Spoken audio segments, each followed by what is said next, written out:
Hello and welcome to D&D Night on DDOstream, twitch.tv/DDOstream. Thank you so much for joining us. It has been a journey into the tabletop realm. A three-part session wraps up tonight with the final part of our tabletop stream. This has been going really well. We've been hearing really good feedback from you, and so I expect we might be doing more of this kind of thing in the future. So stay tuned to social media, Twitch, Facebook, what have you, the forums perhaps even, and see if we can't do something like this again. But for now, let us get to the final part of Night of the Walking Dead. It's not The Walking Dead. It's not Night of the Living Dead. It's Night of the Walking Dead. This came first, though, from both of the... Well, actually, I guess not technically Night of the Living Dead. But anyway, whatever. Let me turn things over to our fine DM, Evilbeeker. Hello, Evil. Hello, everyone. And actually, everybody sound off. Drac, could you get connected back up? Oh, no Drac yet. Oh, yeah, something must have happened there. Well, hopefully he's trying to figure out what's going on. As Jerry said, this is Night of the Walking Dead. This is a introductory Ravenloft module from back in the day at TSR. This adventure started out when our cast of heroes had found out that a local girl had been kidnapped by a goblin, and the goblin dashed into the nearby swamp with her, and our heroes hot-footed it after them. After fending off some nasty crocodiles and getting an ominous fortune told from a Vistani fortune teller, they ended up in a strange land that was not the Forgotten Realms, but a little village called See now? This is why I don't have this stuff up in front of me here. The little village? Maria starred Darkustan, and where they met up with Sabajade, who was a little bit ahead of them in the pursuit of the goblin. They made some friends in the village, went to a funeral where they found out that that when people die, they're coming back as undead. And the local shaman hasn't been able to figure out why, so he's been imprisoning the undead in mausoleums in the local cemetery.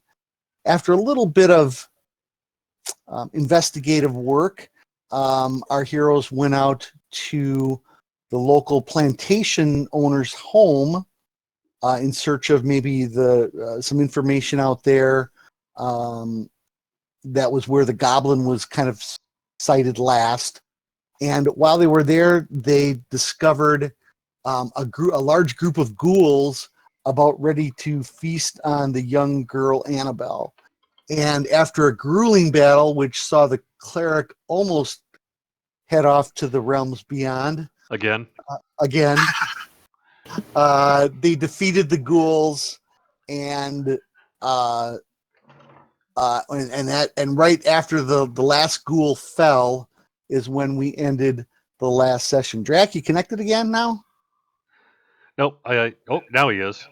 Yeah. Okay, I can hear him coming in and out. Yeah.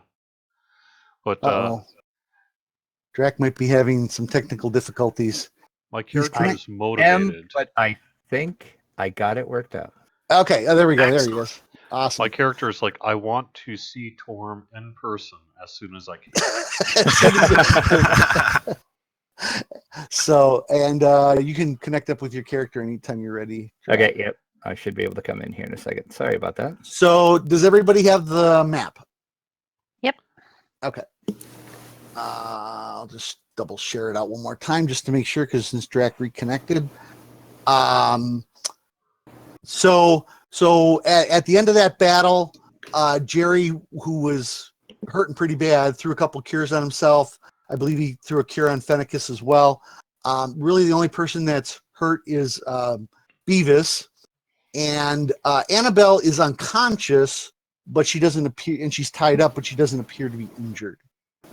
As you guys are kind of collecting all that in before Jerry can get a chance to cure him up here, a loud thunderclap rocks the house.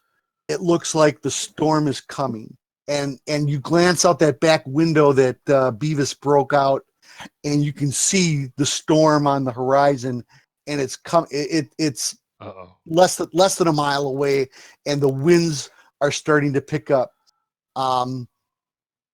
The storm is on the far side. You are between the storm and the village, so if you wanted to hike it back to the village, you could. Otherwise, it's up to you if you wanted to try and stay here. I will stop talking and throw it back to you. What are you going to do, folks? First off, because our fine Beavis Porkhammer is hurting. I'm wounded, right? Yeah, I have got 0 spells left. I used them all up in the battle, but I do have 2 scrolls of Healing Word. So I can use a scroll of Healing Word on you. Okay, that's fine. Yeah. Because we've got potions as well, but I think the scrolls will probably be better to use. I have a couple Cure Wounds spells on me as well. Oh, yeah. Alright, so I'm just going to cast Healing Word. I heal 6. It didn't auto do it, but... No, I think you have to drag it onto me. You would have to drag it on. Did he? It does say, +6. Oh, yeah. Just manually add 6 back there if you would, please, Josh. Actually, okay. I'm gonna re-add everybody to the combat tracker. Hold on here, folks. And I'm going to save that very last scroll just in case I need to. Yeah. All right. And it's fine. I've got a couple wounds. I could deal with that. Yep. Otherwise, to the main point of, we have been told that basically, there's going to be a lot of undead type activity when the storm comes, and the storm's here, and we are, you said, if I recall, about a mile or so away from town. Yep. Yeah, you look, the storm's coming. If you hoofed it, you could definitely make it back to town.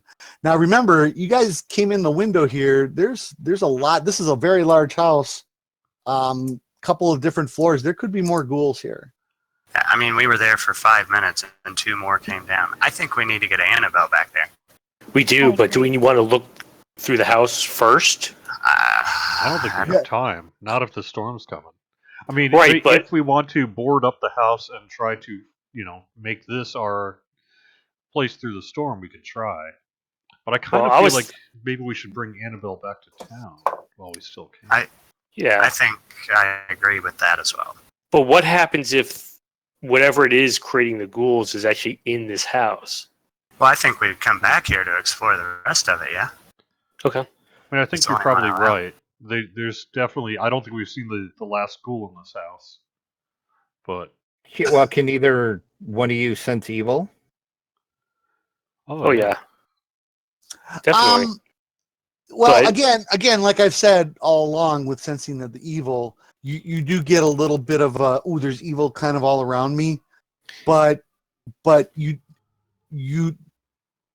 felt more safe back at town, especially in the inn where you had the roaring fire and the lights, and the beer. Yes. Even now, the wind's picking up. It's blowing in that broken window, and a couple of the candles have gone out. So, this may not be the safest place to say, but you still got to hoof it back to town. I think we agree to do that, though, right? Sure. Yeah, I think so. I think we want Beavis with beer. Yeah, definitely. All right, who's going to carry Annabelle? I will. Okay. All right. Because everyone's probably wimpy, except for me. Not so sure about that. I'm not wimpy, but I probably would prefer not to carry. I'm positive everyone's wimpier than me. Well, yeah. If you're going on the wimp scale, 1 to 8 to 20, yeah. Although, yeah. All right. So you guys get outside, and it's almost completely dark.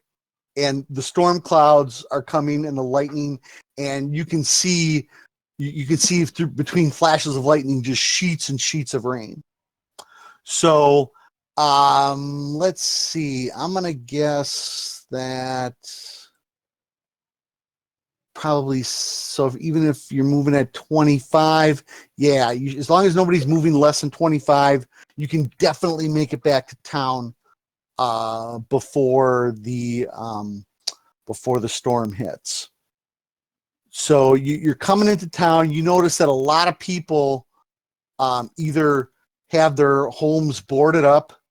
You can see like the glimmer of light inside of them, but you see a lot of people actually heading to the inn, as it, thinking that, hey, you know what, that's probably the safest building in town.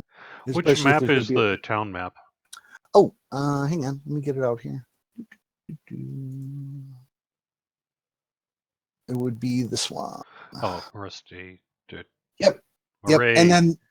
And then the full moon inn is actually where the one is. So I'm assuming you guys are going to head there. Yeah.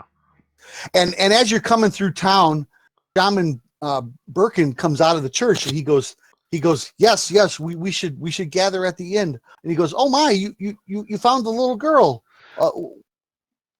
We have. She is in need of assistance immediately. Do you know where the nearest priest is? That would be me and you. All right. Yeah, you guys are it. There is no other priest in town. Do we have any healers? Any doctors? He says I do have some spells. Yes, I could help with. He says. All right. So you guys I'm assuming you're all headed to the inn. Correct? Yes. No reason to split up. Okay. So you all get back to the inn, and let's see here. So you get back to the inn. You get Annabelle. I'm assuming you untied her a little bit, but she seems to be unconscious. The shaman, he looks at her. He doesn't see any wounds or anything. She just appears to be just not awake. And then Is Luke with us? you know what? You hadn't seen Luke since Before that manor. Before the manor. You look around the room and he's standing in one of the corners off to the side. Huh. So he is actually here. And let's see, a bunch more people come into the inn. Oh, I do have an inn. So let's do this. Ooh, nice. So let me get, because I didn't pre-do the map here. So let me just rescale it a little bit here. And we'll lock that scale that way and then let me put everybody else on the map. Oh, why didn't that, no. That's weird that that's not locking like it's supposed to. All right, and Jerry. And Beavis. Say you guys grab this table right here, and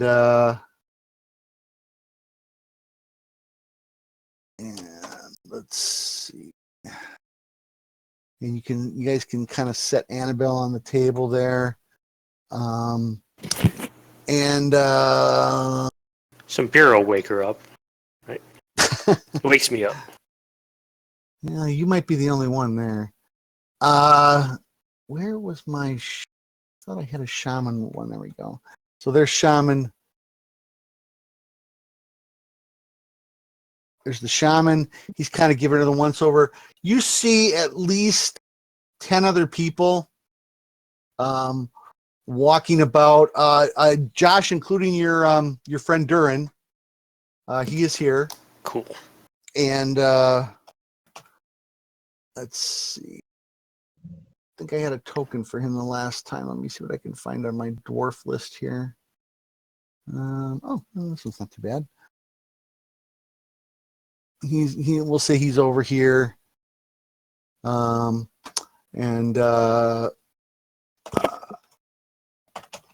And he's speaking with the constable who's also here, and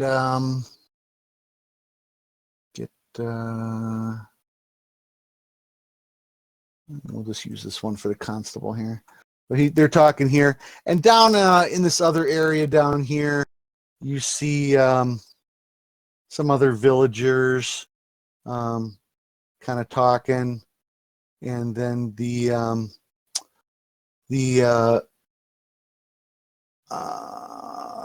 bartender, the barkeep's, the owner, Henrietta, and like I said, a couple other people are in here, and the storm is really starting to. You can feel it's about to hit. So, remind me, if possible, what the warning exactly was. Can I recall what the warning was with the storm? As you're thinking of that, and you guys are kind of talking, and the shaman's kind of looking over the young lass. Another rumble of thunder shakes the village, and it starts as a low rumble in the distance and builds to a terrible, long-lasting explosion that rocks cottages and knocks items from shelves. That's not good. Lightning dances wildly across the sky, casting stark shadows in its skittering flash. Then the rain begins, falling in large, foul drops that soon become a deluge. Glancing out the window, you see the streets quickly turn to mud, with small streams forming in the cracks and depressions. Your vision is obscured by the unending sheets of dark water, and the rain falls with a force such that it hurts those who venture into its fury. Wow. So it's like pelting rain then. Yep. Through it all, the thunder continues to roll across the village. It seems that the storm has finally arrived. And I did have a token for Luke. There he is. And all of a sudden, Luke steps up next to Shaman Birkin, and he recites that ominous fortune that the Vistani woman told you. The dead will walk with the coming storm, he says, and you must find a way to put them to rest. If you cannot, the rain will turn to blood. It will drown you and all in Marius Darkostan. And then he just suddenly he snaps a little bit, and his vision just kind of goes off into the distance again, and he's clutching his little children's book. Okay, so let's board up all the windows and doors, and then start training everybody as clerics for Turn Undead. All right, I'm just going to take a second here to throw a couple more guys out of my generic pile of tokens here. This is a one-story place, or No, Looks like 2 stories. no, actually 3. So the top 2 floors are where all the guest rooms and stuff are. But even we'll say that this is Gerald, the owner. He's asked everybody to come down to the ground floor where it's the safest during the storm. Yeah, who appears to be like a decision maker in this tavern? The constable and Durin, probably number 1 and number 2 there. And then I wanted to get a couple more tokens here. So I would like to go up to the constable and say, Constable, I don't want to tell you what to do, but if it's true that we have more undead coming, and that is what we just faced at the plantation, I suggest that we board up some of these windows and perhaps make it harder for them to get to us. Can Okay, we set a guard at the stairs, maybe? absolutely. I mean, he agrees. Well, he is the guard Yeah. for the most part. The stairs to the far right there, those go to the cellar, or no, those Okay. go upstairs. And then there was one in the back. Is there one in the back? No, I guess there isn't. So that's kind of like your multiple up-down staircase. Is that a cellar outside of the north part of the house? It Yeah. looks like it. Yeah, and but you can get there through that other stairwell as well. The windows in the tavern are already pretty well boarded up. And the rain, while it's hitting really hard, it's not getting through. There's an occasional, and the candles will flicker in the lamps. But for the most part, it seems to be holding together really well. So the next question then is, how many people are in town, and should we? I'm going to ask the constable. Is it possible to? What do you do for like town meetings and that? Is it possible to get people warned and in one place? Well, he says this is actually the second storm of this type we've had. The first one was the day that Marcel was found dead when Luke brought him to Shaman Brücken. People have decided to either stay in their homes or come to the inn. He says most people try to stay in their homes. They don't want to.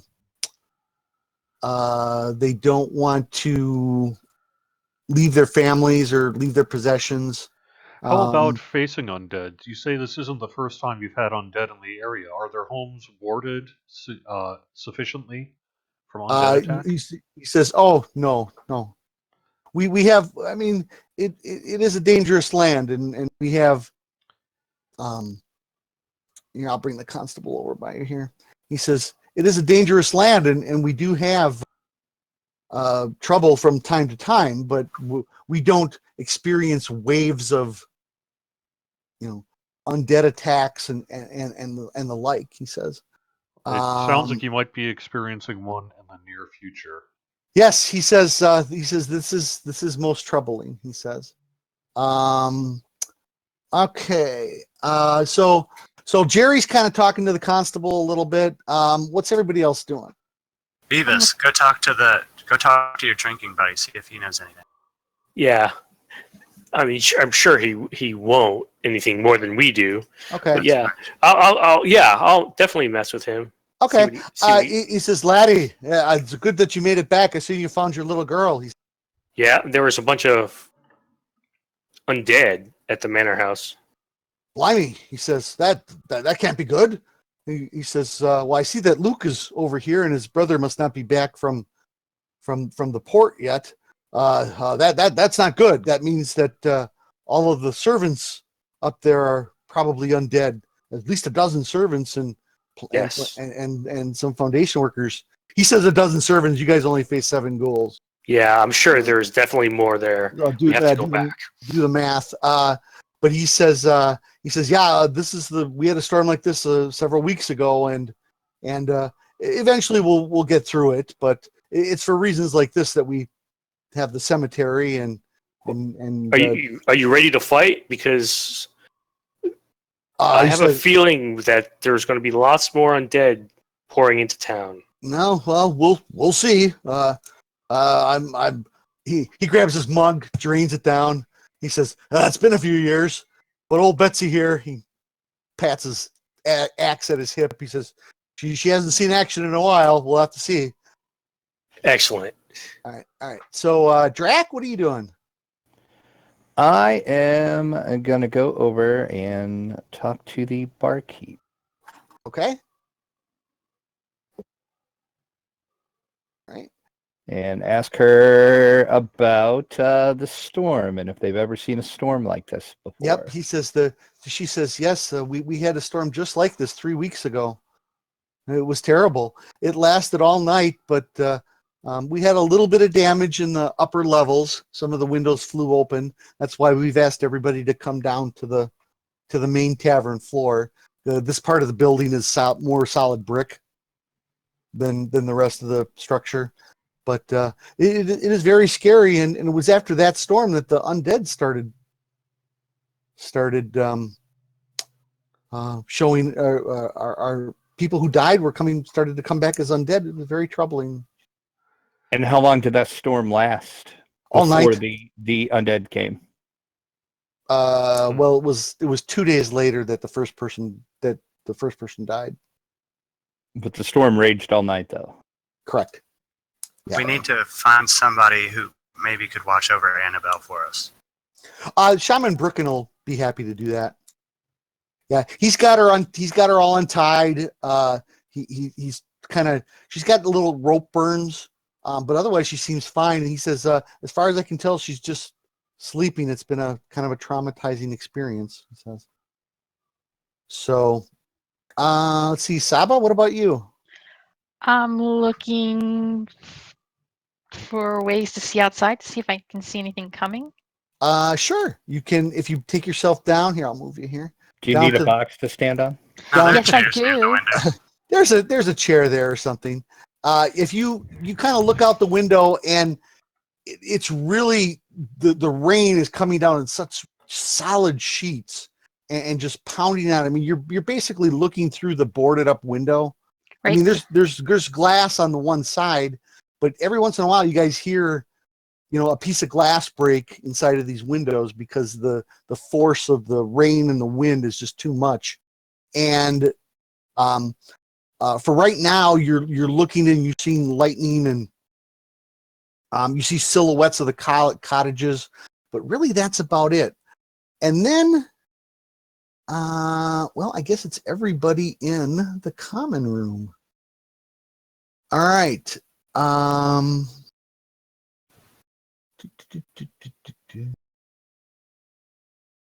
Yeah, see, they don't give me give me one moment here, everyone. I have to find the piece of text that is going to help me here.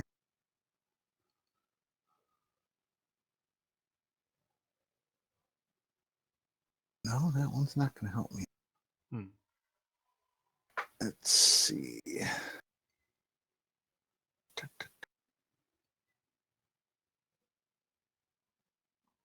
Oh, here it is. Okay. Go. And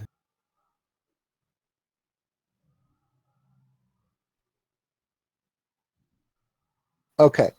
So everyone is the wind is howling. The rain is coming down terribly. Now the windows are boarded up, but you're starting to smell like fresh air from some of the glass breaking. And as some of this glass is breaking, you suddenly get the smell of rotting meat Uh-oh. starts coming in the windows. I need another 8 hours to get my spells back. And, Yes. and everybody, please make a Constitution saving throw, and I'd like it in the tower, please. And I'm going to erase the chat here.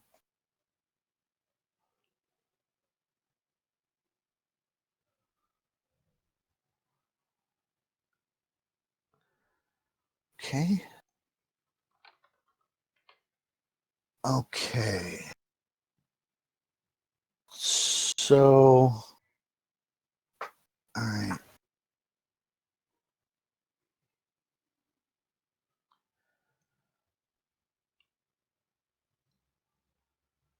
It's weird. My paladin's not proficient in con saves.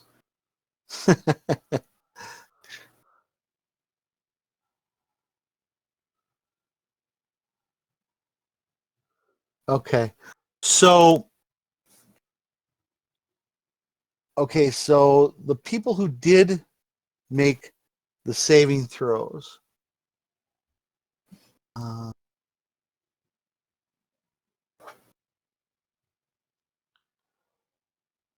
are Jerry and Saba. Okay. Oh, yeah. So here's what happens.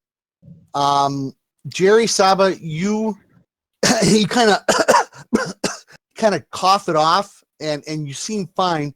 You see the rest of your party, Fenicus, and Beavis and Drac fall to one knee, and and they seem to be incapacitated. Oh man. And then you look kind of glance to the rest of the group. You see Durin, he falls to one knee. I didn't know for the constable, he falls to one knee. Y'all are screwed now. A couple of the guys in this group down here seem to be okay. One of them's coughing a little bit. He kind of leans on the table over here. This guy right here, however, he falls over, boom, on the floor, and he's not moving. Oh no. Bet you he'll move in a minute. So, Can I cast Spare the Dying on him? So I was going to give you and Sabas. You are not adversely affected. Luke seems fine. He kind of wanders over here a little bit. But Jerry, you and Saba are unaffected. I will give you one action that you can perform. So Jerry, you're gonna walk over here and try to do Spare the Dying on this gentleman. Yep. Okay. Saba, what about you? Well, not that I have any healing powers, but Fenicus is closer, so I'm going to go over here and see what I can figure out. Okay. Jerry, you hold your hands on him and you do Spare the Dying, and when your hands are on him, he feels cold as ice. Uh-oh. Okay, so there's that. And then Saba, you see Fenicus, and out of the corner of your eye, you can see Drac and Beavis as well, and Durin. They're they're coughing up blood.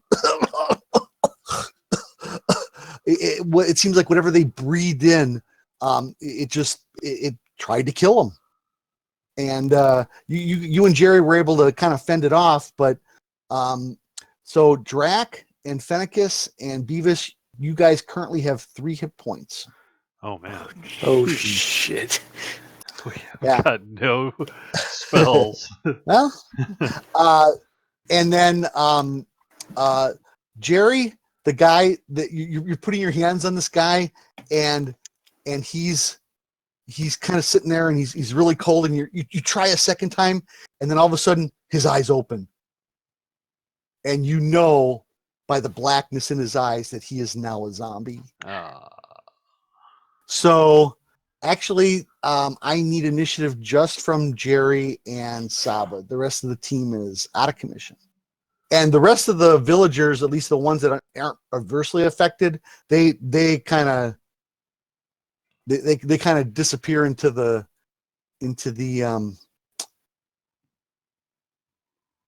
rest of the tavern. Oh, I hope everyone looking at this map, I hope everyone who had to go did it beforehand. All the outhouses are on the outside. That means I have to get wet if I go out there? Damn okay. it. So okay, yep. Beavis and Drac, please update your character sheet that you have 3 hit points left. And then I'm just gonna swap this token here, and he raises up, and all right, all right. So round 1, top of the order is Jerry. Oh So, man.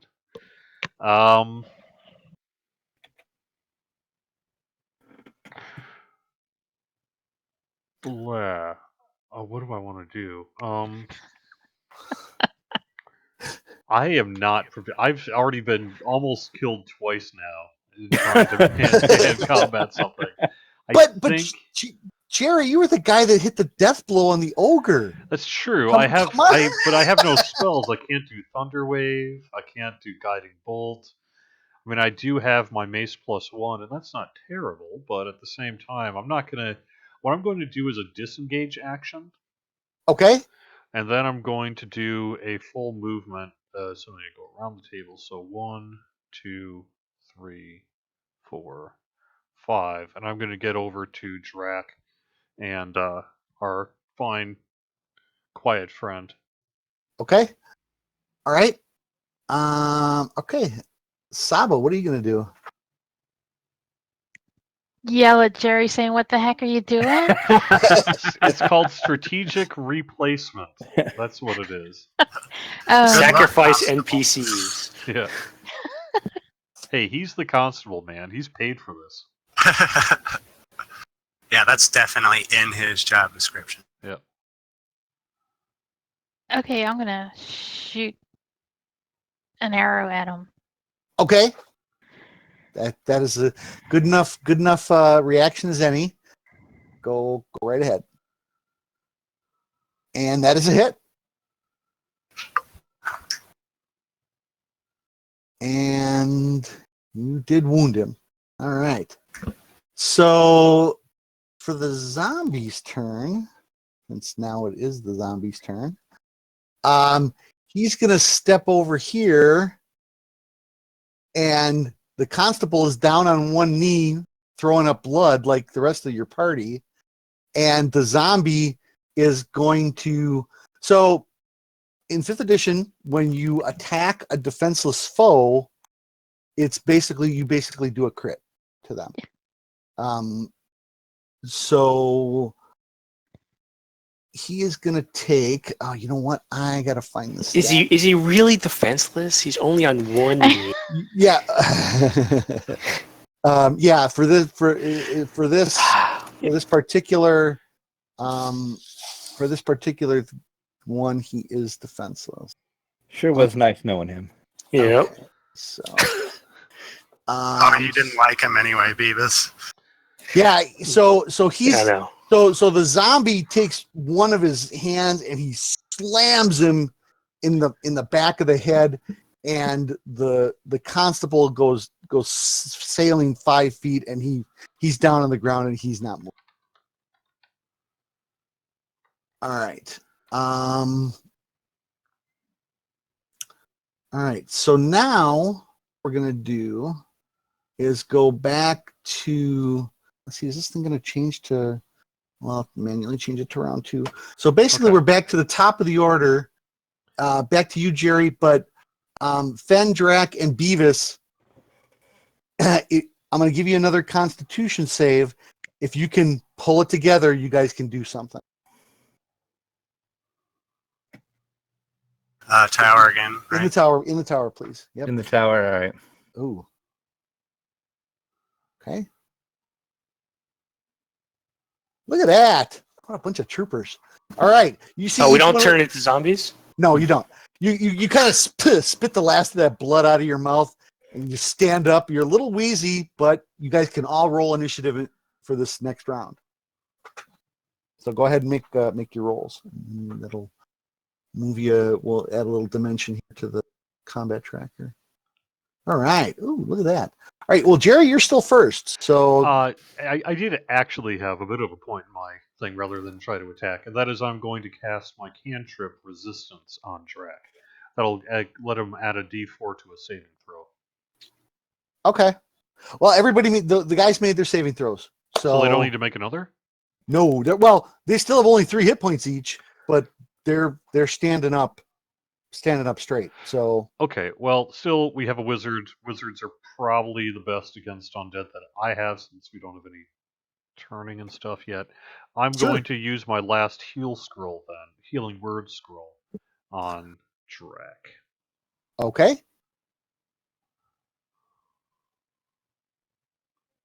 All right.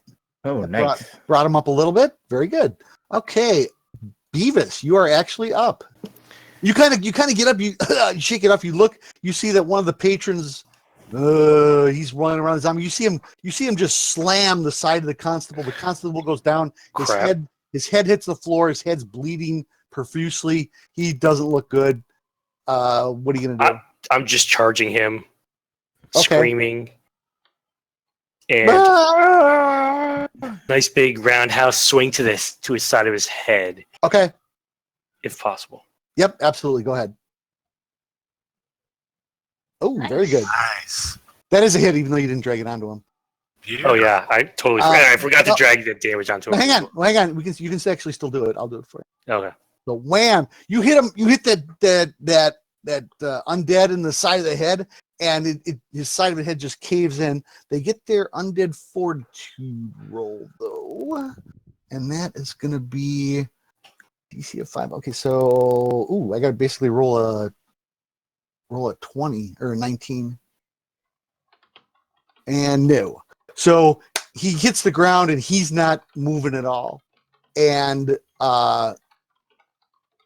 you see the rest of the villagers. They're kind of like all backing up, and they're all, oh my god, what's going on, type of thing. And this gentleman here kind of runs back in the corner.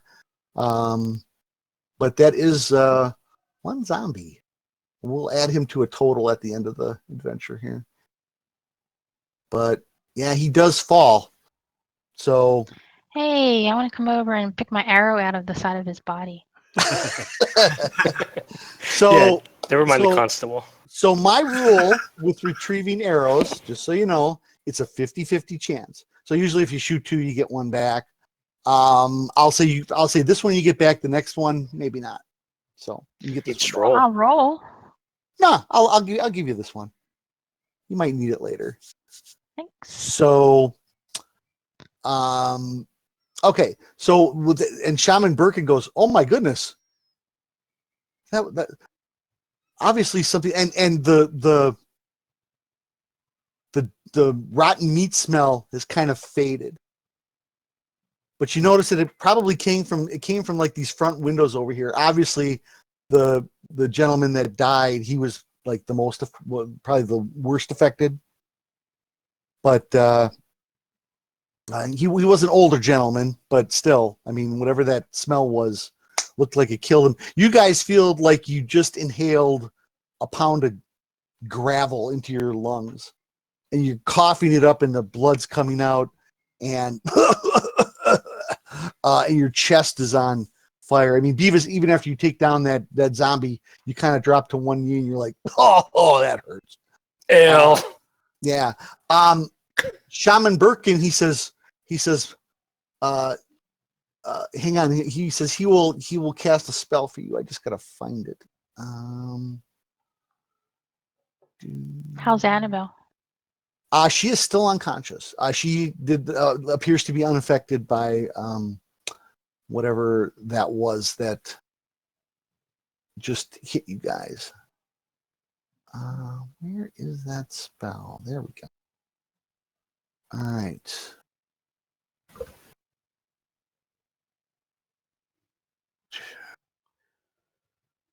$2d4 plus 3.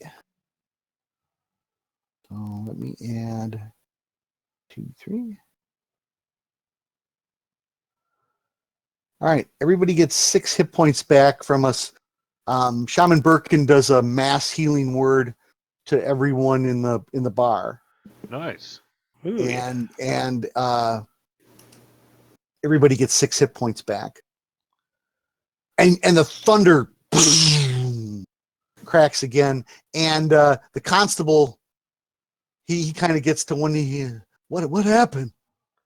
And Beavis kind of helps him up to his thing, and the constable kind of clears his vision a little, and he looks and he goes, "Oh no!"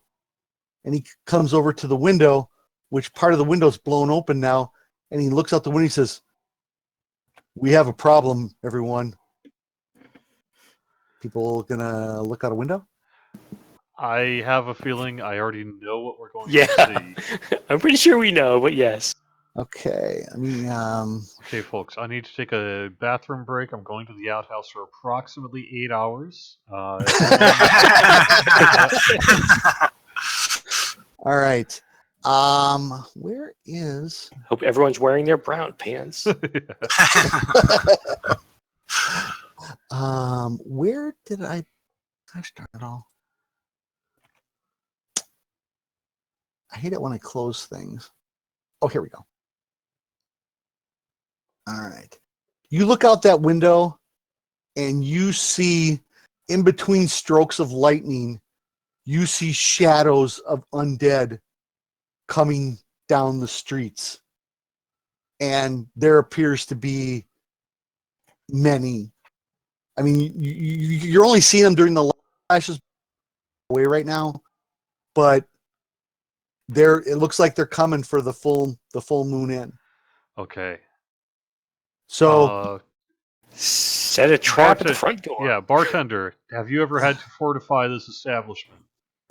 no, but I do have the stack of weapons that I've confiscated over the years back here. He pulls out a bunch of short swords, a couple of hand axes, and Shaman Birkin. He comes up to you, Jerry, and he goes, "My friend, I do not think the fight is here. I think it's at the cemetery," he says. Ah. Who left the cemetery gate open? He says these zombies could have only come. Those undead could have only come from the cemetery. There is no one else. Well, so everyone else in town is here. Well, here or fortified in their. Yeah, I'm worried some of the other villagers turn into zombies. Maybe, but the thing, the bad news is this building's kind of lit up like a big torch. Yeah. Okay. Because of all the lights on and all that stuff, and the zombies are headed this way. Plus, this establishment, it's got too many windows and doors and areas of entry to really be able to properly. Yep.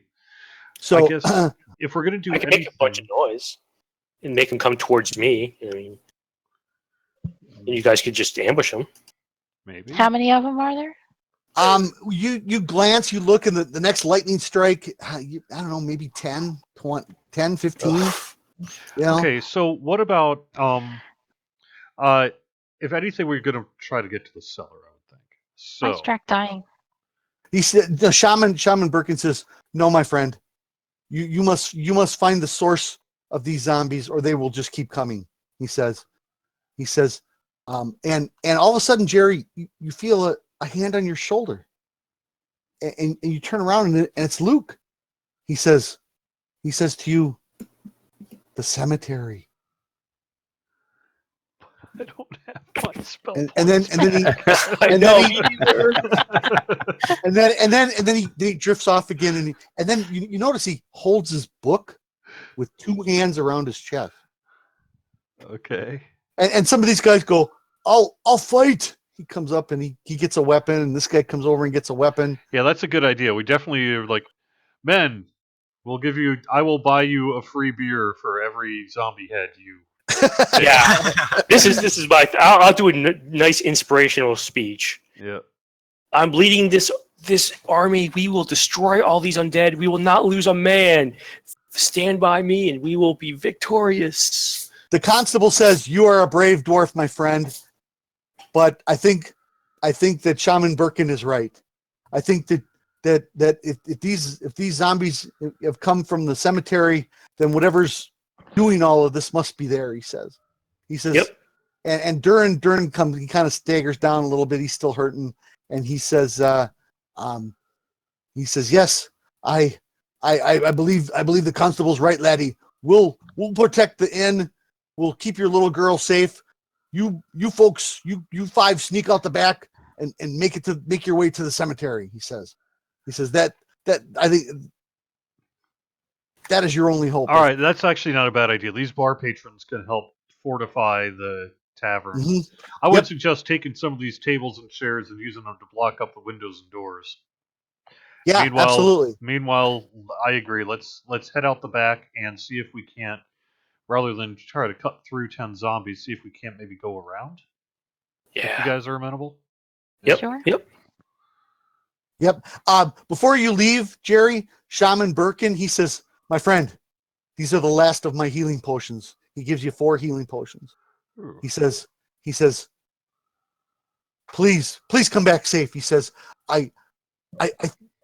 this has to be something to do with Marcel dying. Find his body. Maybe that's the key. And you kind of look at, and Luke, he kind of stares off into space a little bit, but you're not sure if he agrees with that or not. But he seems to be following you now, Jerry. All right, let's do this thing. I'm still wounded. I'll take one of those potions now. Yeah, I know, right? Yeah, that's fine. Actually, not a terrible idea. I'm going to toss you one. Okay. Yep. Okay. Well, I'm going to carefully hand you one. Well, I'll just throw it. I'll catch it in my mouth. That's where it's going, anyways. No. Just put it in an empty beer glass. That way you won't spill a drop. Nice. Yes. All Oh, right. yeah. Can I carry a beer mug in one hand and my mom in the other, and just? All right.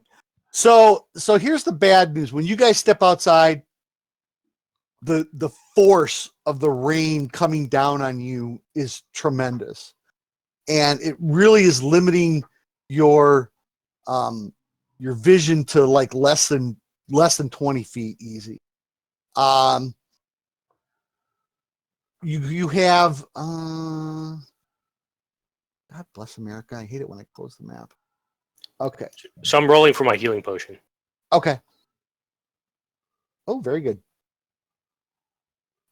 So, based on the map, I'm going to see you guys are number 1 here, coming out of the back of the inn. The majority of the zombies. In here.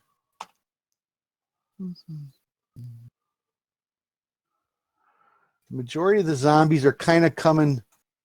They're definitely coming down the hillside here and heading like towards the inn. Some of them are coming out what look might be the front gate over here.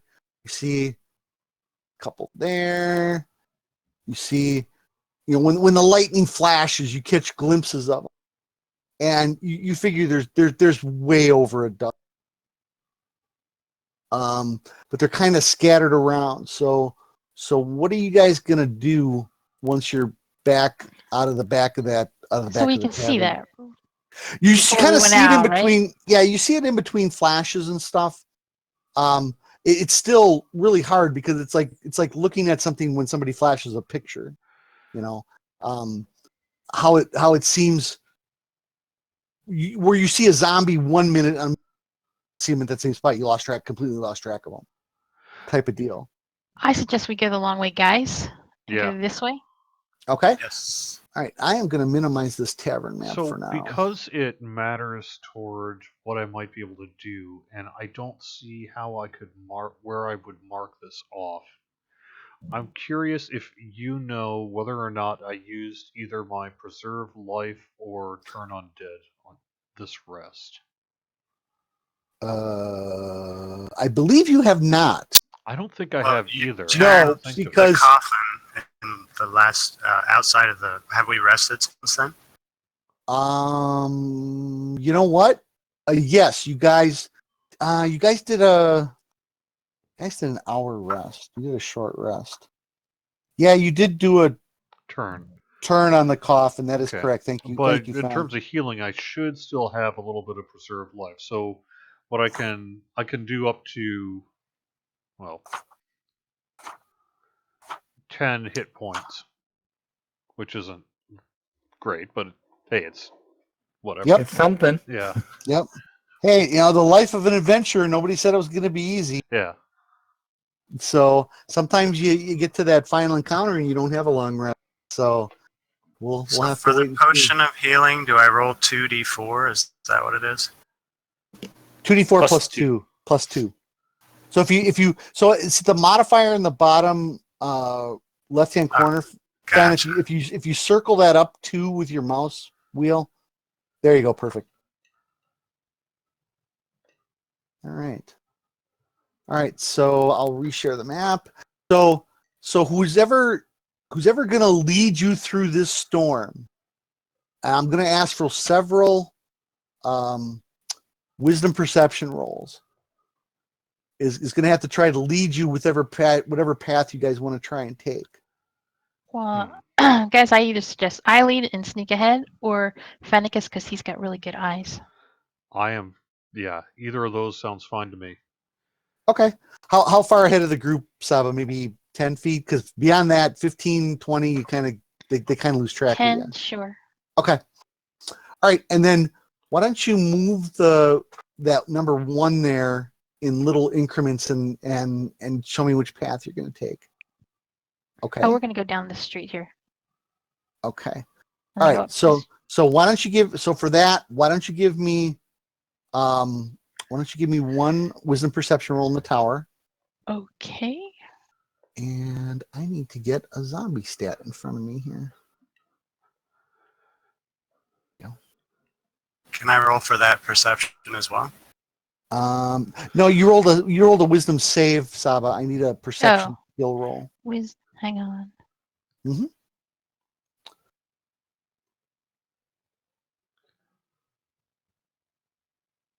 Okay.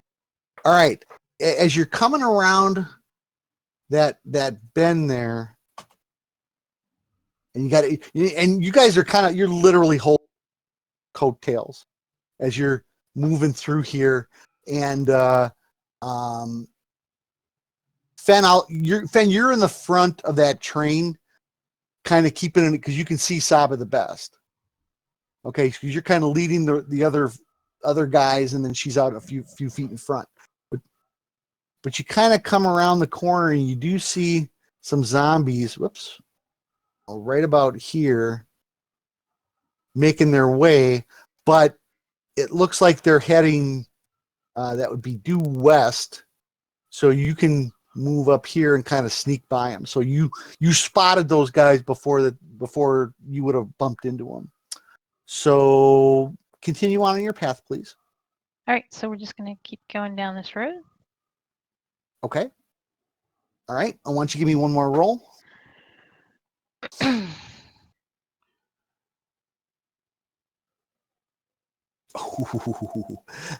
As you're coming around this corner here, you definitely see a group of 3 zombies, and their backs are to you though, and they're moving up this way here. All right, I signal to the guys to be as quiet as they can be. Okay. And to keep coming forward. Okay. Between the rain, I mean, there's no sense in trying to make a stealth check. It's going to be basically visual confirmation because the storm and the thunder, it's just way overwhelming that sneak. So the zombies won't even hear anything because of the storm. Correct, but if they see you, that's a different story. Right. And you were about to turn around the side of this cottage here, and you just saw them, and you guys you hold up your little fist, and everybody stops, and the zombies kept moving up a little bit more, and then you're like, okay, we're clear. So go ahead and keep moving up. So we're gonna move up to here. Okay. All right. Why don't you give me another check?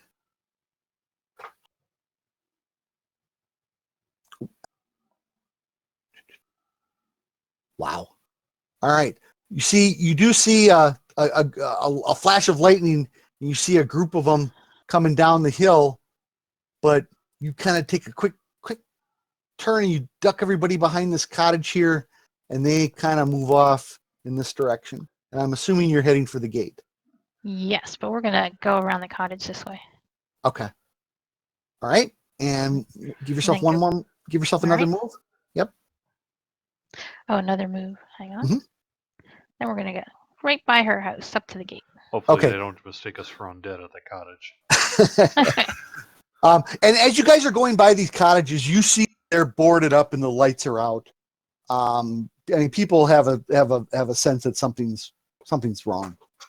So, but the zombies, again, even from this distance, even without the flashing of the lightning, you guys can see the full moon in. I mean, between the lights on it and the fact that it's a larger building, it's on a slight hill. But you do see that some of the zombies have reached the fence and they're beating on the front door here. But there's Saba, when you get to that point, I want one more roll, please. All right. Okay. And you see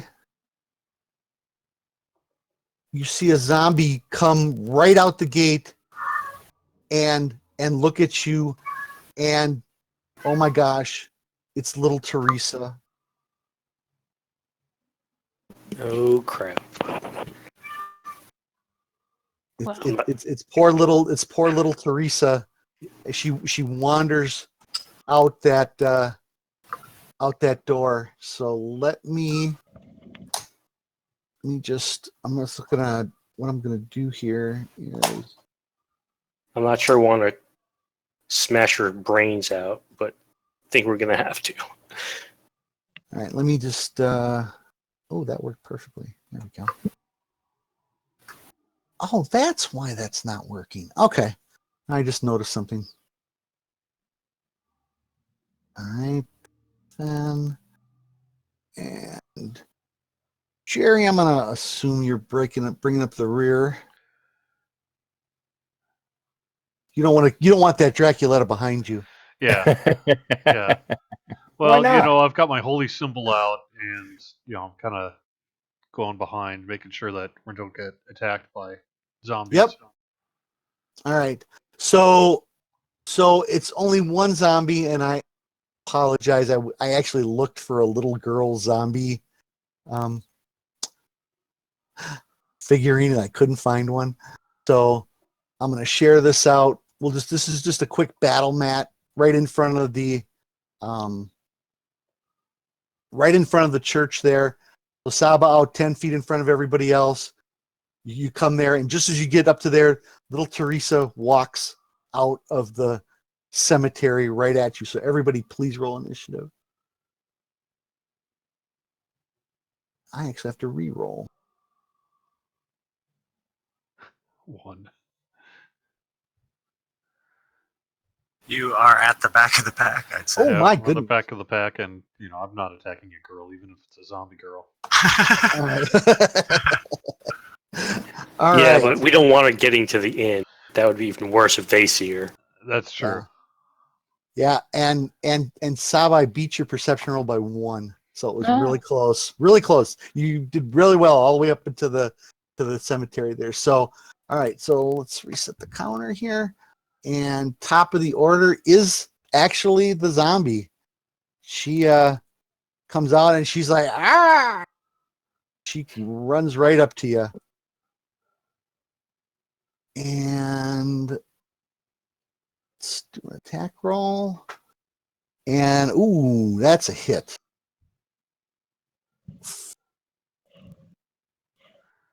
For 2 damage. Fellow And- child, she screams. No. Yes. Fenicus. I'll come up here and probably take a couple of whacks at this thing. Okay.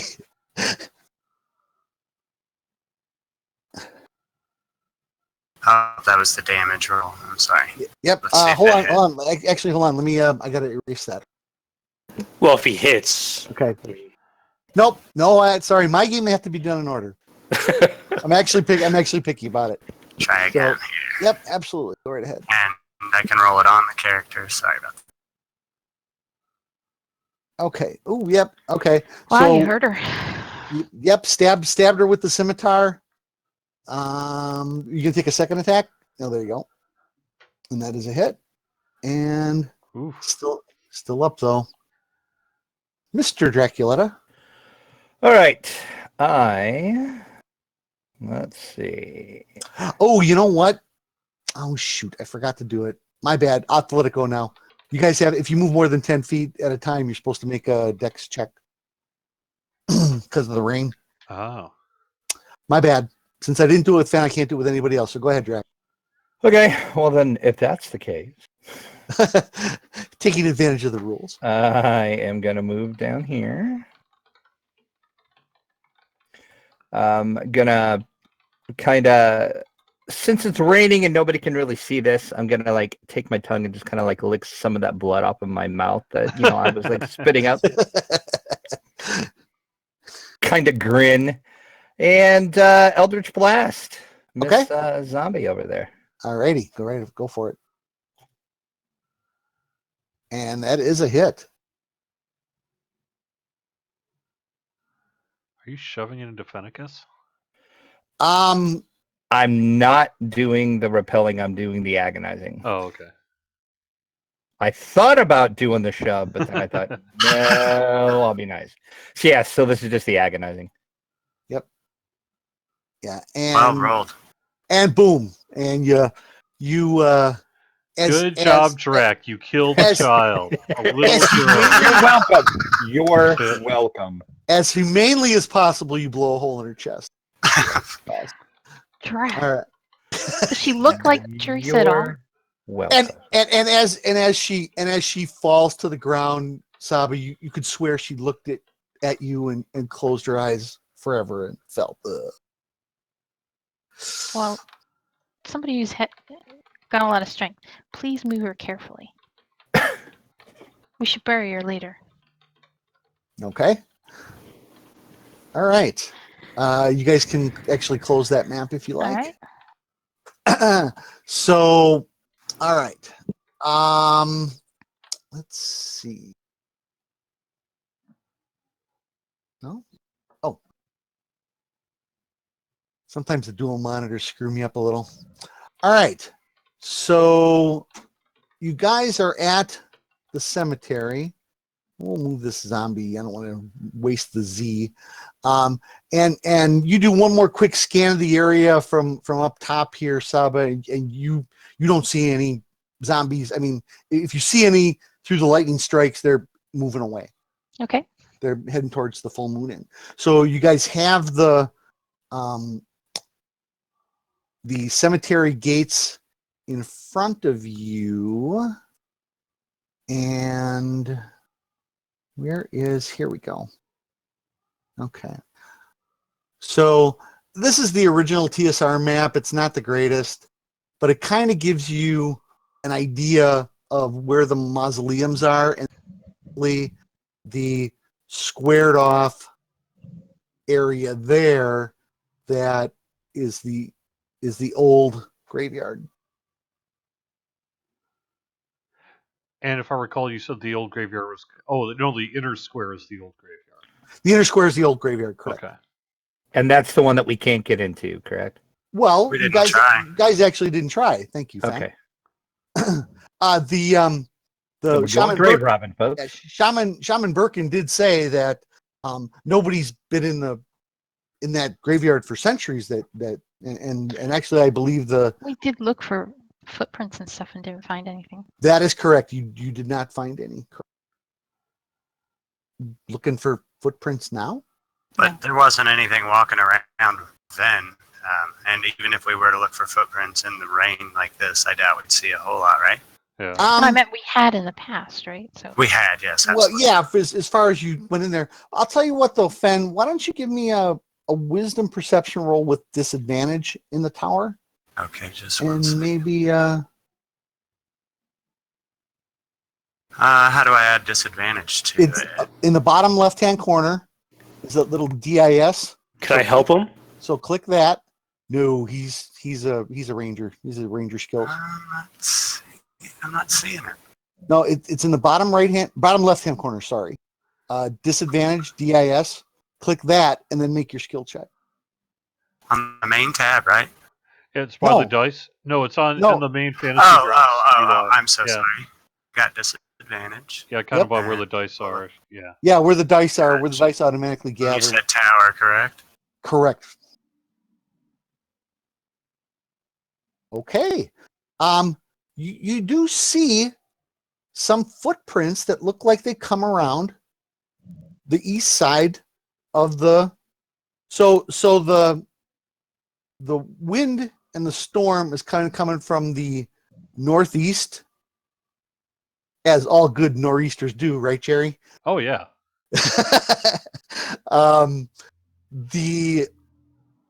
So it looks like there's some footprints that kind of come around this side because they're right up against the side of the wall. But then when you get around to the corner here, they disappear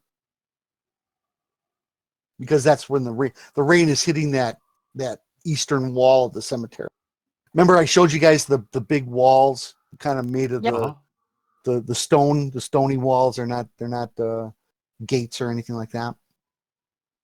And then these gates are open. You can't really tell whether the lock was picked or whether it was just opened, but it is open. So what are you gonna do? Well, we know we know the one guy died first, and he came back as a zombie. Mhm. So maybe we should start in that area. He could very well be one of the zombies that walked past you guys headed to the full moon inn. You don't know. We could check his mausoleum, see if it's actually Yeah. just been opened. Oh, okay. Yeah, you guys did see the Pierre, the cemetery keeper. He did show you some of the mausoleums that they were putting them in, and they were very far off the path, just inside of the cemetery. Here's a refresher for everyone.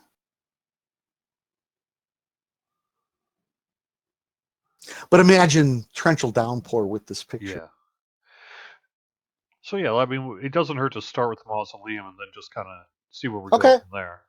Okay. I think. So you kind of step into the cemetery, and as you do, you get this very odd feeling. Josh, your evil meter is being overwhelmed right now. Something here is a terrible evil, and even though the rest of you aren't paladins, you can feel it as well. It's like something in the air, although you can't smell the rotting meat, but it's like something that you feel. It's like a vibe that screams evil.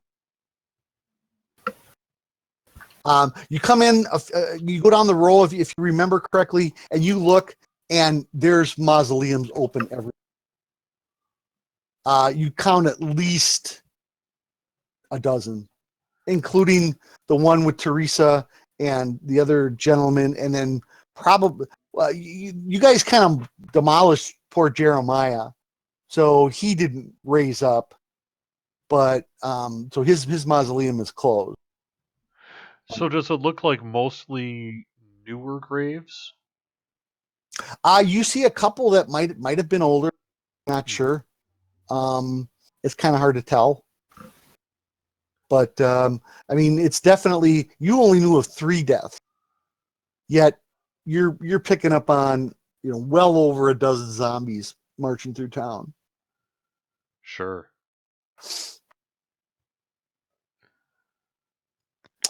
What are you gonna do? Do we want to continue toward the mausoleum? Check there really quickly before we... Yeah, we might just as well. need to check. Yeah, the family mausoleum. Okay. All right. So then you guys would be heading up. You kind of come through here, and you eventually, through the rain and everything else, you find your way to this mausoleum, and it's shut, not open at all. Huh. Well, that kind of just leaves the old graveyard then. Yep. As we walk that way, we check to see if the older crypts are open. As you come down here, and you kind of come, if you look at the other map, let me see here if I can. There we go. One on the old cemetery original map. You guys come down here. In here, you see that there's a couple of mausoleums here that are open as you're coming through, and you guys kind of get to here, and it's difficult to see because of the large rows of mausoleums, but it almost looks like to the east, which is down on that map, there seems to be some sort of light. Lantern, or, I mean, it's definitely can't be fire because it's still pouring terribly. Is Luke with us? You guys turn around. Luke is with you. He is standing.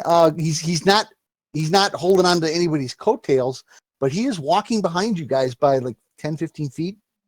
We must be on the right track then. Does he still have his book with him?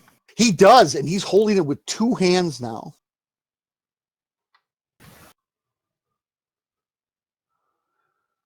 Okay. So I guess we gotta go to the old cemetery. All right. Is that where you guys headed? To the front gate there? Yep. Yes. Okay. Unfortunately, I couldn't find a decent picture of an old rusted cemetery gate that I really liked.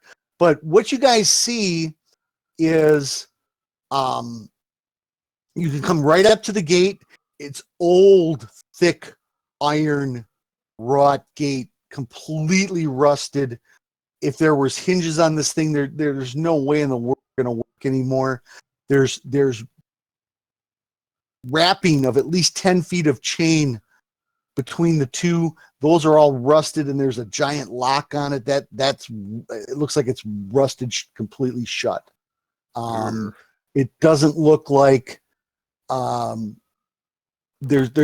there's a locking mechanism in there, it's destroyed. This whole thing, I mean, it's not, when you think of gates and stuff today, they're stainless steel or rust proofed or whatever. This is iron that's been in place for over 200 years. Okay, let me go pick the lock.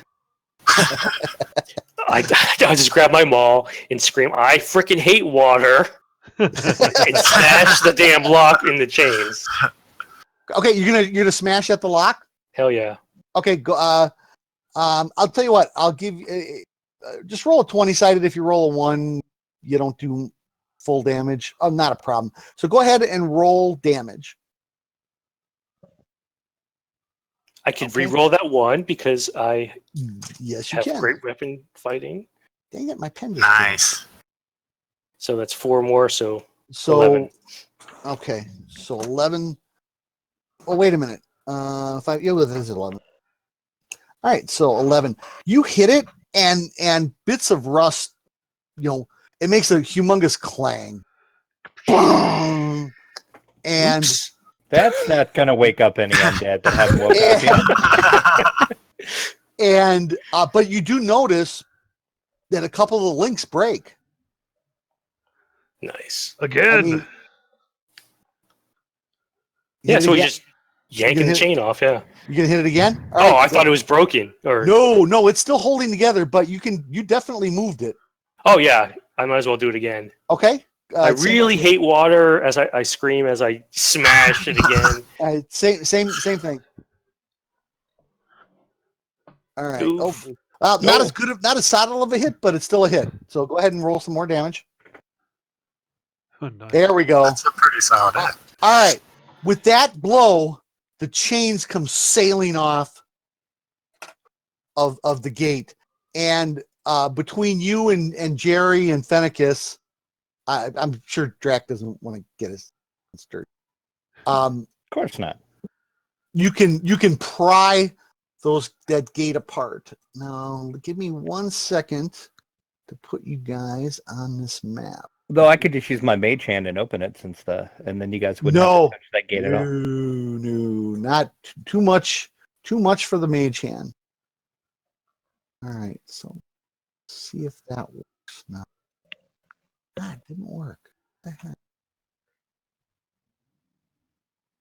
I must have changed that. There's supposed to be a way to snap the tokens to a scale of the map. But Yeah, you'd think. it only seems to work when you use the built-in scaling feature. You used to be able to do it a different way, but it's not working the way I used to do it. So what I'm gonna do is I'm gonna put this here. We'll go here. So be honest, Trek. How, on a scale of 1 to 10, how much did you create this character so that you could say, "Talk to the mage hand"?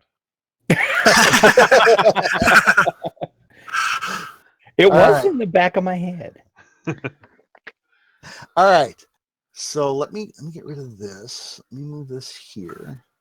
Okay, so I'm going to share out the map to you, and this will kind of give you an idea of what things look like. And I had to do this map by hand, so I'm not the best map guy, but I'm not the worst map guy. So, so when you come through this final gate, 2 grotesque gargoyles guard this entrance on the walls, and the statues appear to move in the lightning, but on second look, they don't. Huh. The gate is secured by heavy chains that look to be rusted together. The mighty maul of Beavis has broke those chains, and you guys have the gate open in front of you.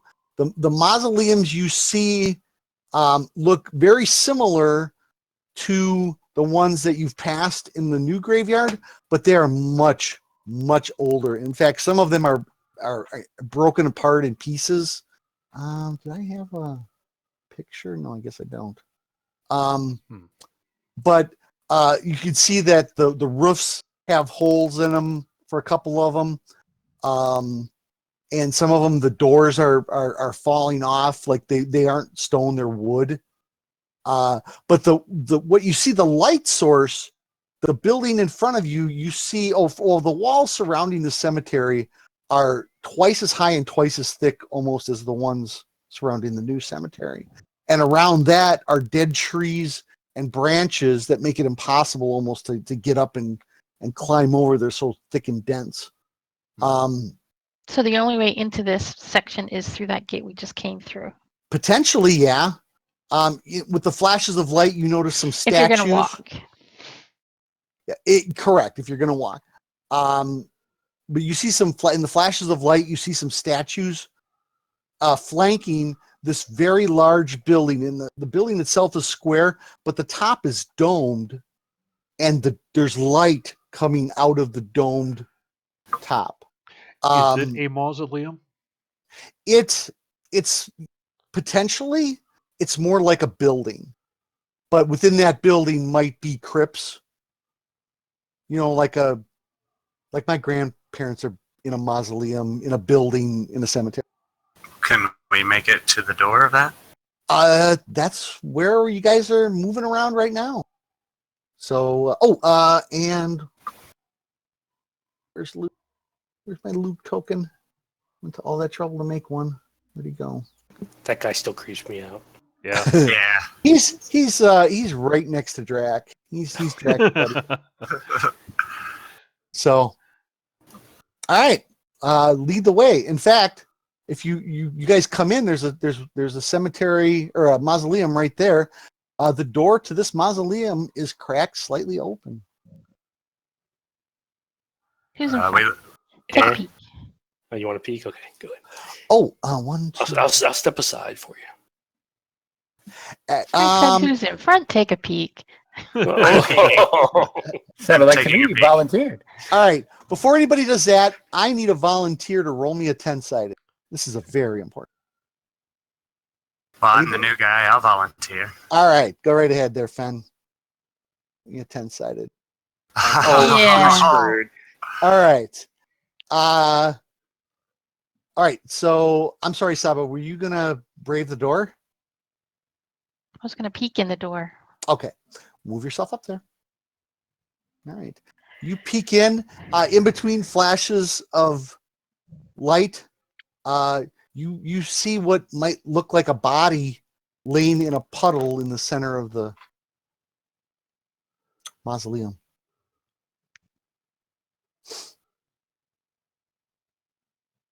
Okay. There must be a hole in the roof.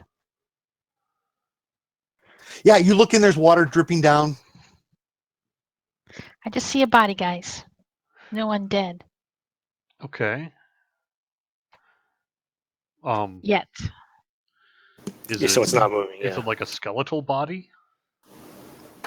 No, it actually has drapings of clothes on it. You want to stand back, get its attention, and as it steps out, smash him? Let's do that, yeah. Okay. What was that again? We're gonna stand to the side. Okay. And then if something walks through, my maul's ready. And if something steps out, I'm gonna smash it. Okay. Who's Fun gonna fact: open zombies have terrible peripheral vision. and right, depth perception. I'll stand on this side and creak open the door. You creak open the door. Okay. And all of a sudden, the arms raise up on the body. It pushes itself out of the water. Beavis, you're up. Well, nope. Actually, everybody's going to roll initiative. Please.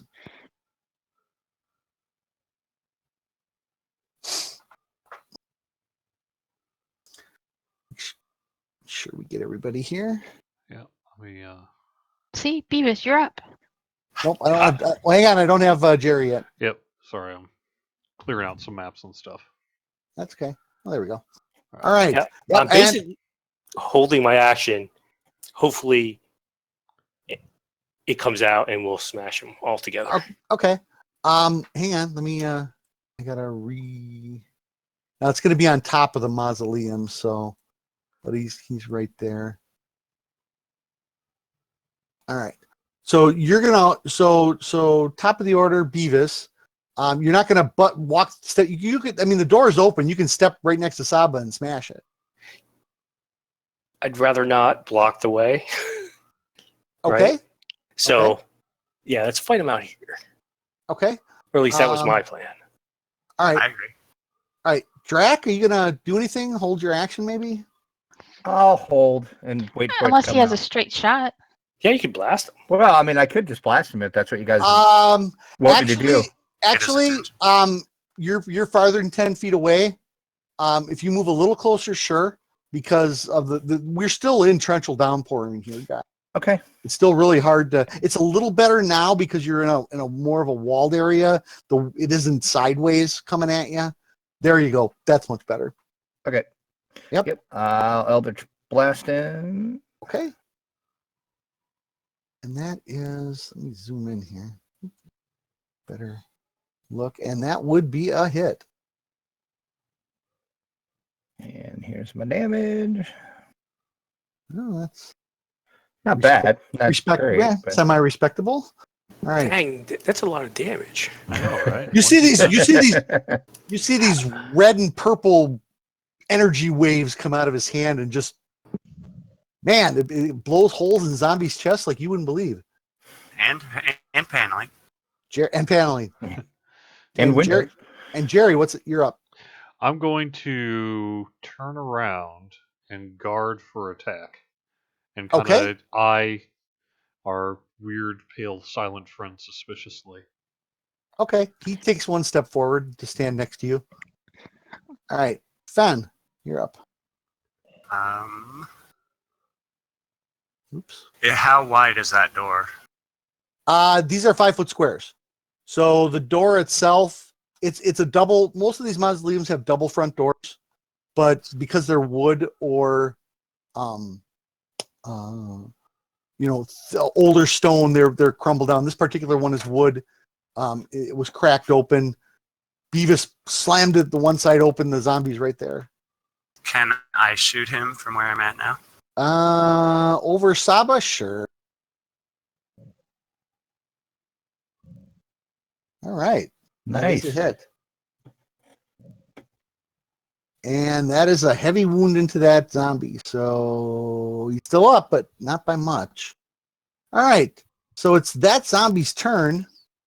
So he is going to take one step forward.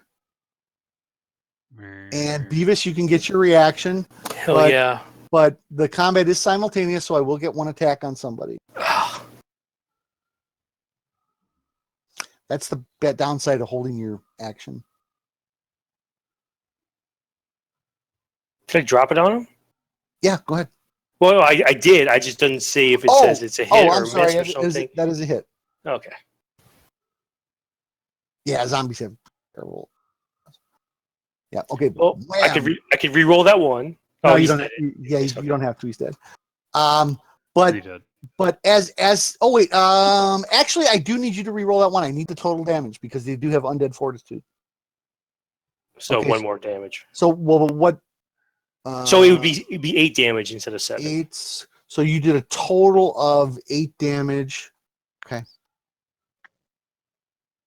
Oh, there we go. That's more like it. You smash him and you basically hit him right under the arm and in the chest, and it caves in the front of his chest. You pull out your maul, rib bones go flying everywhere. He looks down at it. And he shrugs off all but one point of it, and he tries to do a backhanded slam at you.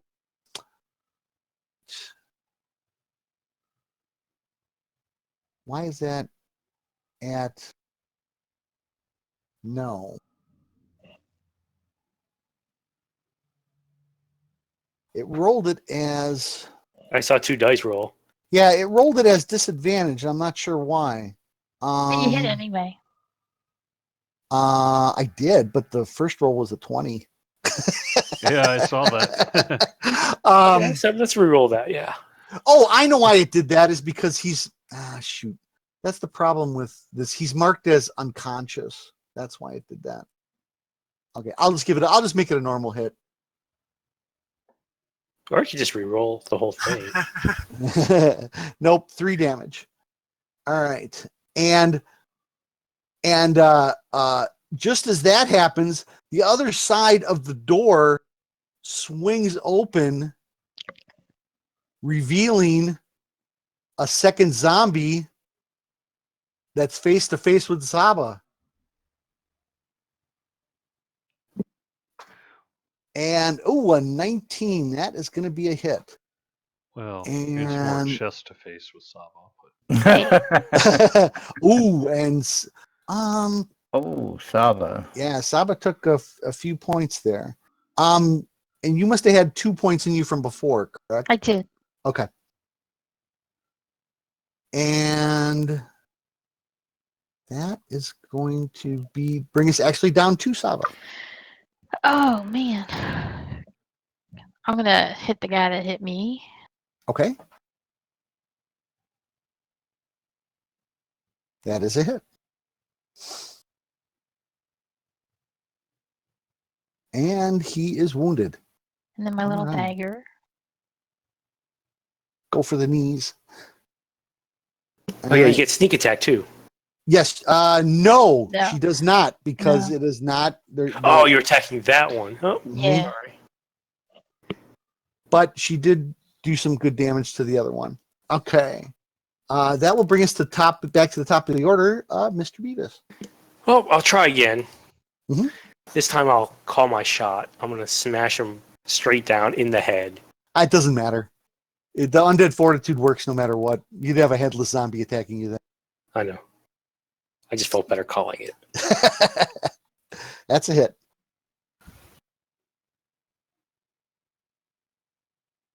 And that is a lot of damage. So Nice roll. Hang on a second here. Oh yeah. He's toast. Ugh. All right. Draculetta. And I'm assuming I have line of sight on this other guy. Sure. Okay. Yep, gonna Eldritch Blast him as well. All right. Ooh. Oh! Saba, this energy blast slings over your shoulder, scorching slightly your best armor in the shoulder as the blast whizzes by you as a terrible miss. Drac, you have to buy me new armor. Duly noted. Jerry. All right. Well, I mean, honestly, I'm not going to get in the battle there. It's already pretty crowded. So I think for the time being, I'm really just kind of keeping watch, trying to make sure that nothing comes up behind us. Okay. So hopefully we won't be surprised if something were to come at us. Otherwise, I mean, there's I can't cast a spell. Yep. I'm not really going to go up and get in the way for the melee combatants. Sure. So. Sure. Not a problem. Mm-hmm. Fenicus. I'm going to heal Saba. Okay. Oh, thank you. All right. And that would be your action. And then... Can I use a bonus action to switch back to my swords? Is that possible? Yes, you can. All right. The zombie is going to take one step forward. Do I get to hit him because he's running away from me? No, he's still within your threat. If I would have stepped one square away from you, then yes. Okay. That is the attack of opportunity for 50. And he's actually... I'm just gonna make this one random. 1, 2, 3, 4. And he's gonna attack Draculetta. And Dad finally noticed you, Drac. But he What's missed. up with that? But he missed. I point and laugh at him. All right, Saba, now you're up. Now you do get sneak attack if you hit. Very good. And that is a hit. I don't think it's a good idea to laugh at zombies. Well, you're a cleric. Is that a hit? 13, yes.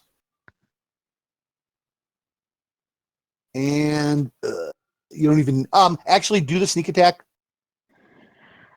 Okay, the sneak attack again is. Just roll 1d6 and then I'll add it manually. All right. Okay. Boo. So I gotta roll the undead fortitude. Oh no. 20. He stands back up with 1 hit Wow. point. Beavis. That freaking bastard. Okay, so yeah, this time I'm gonna annihilate him. Okay. What the? Every time he goes below, they go below 0. They mark these things as unconscious, and then you get the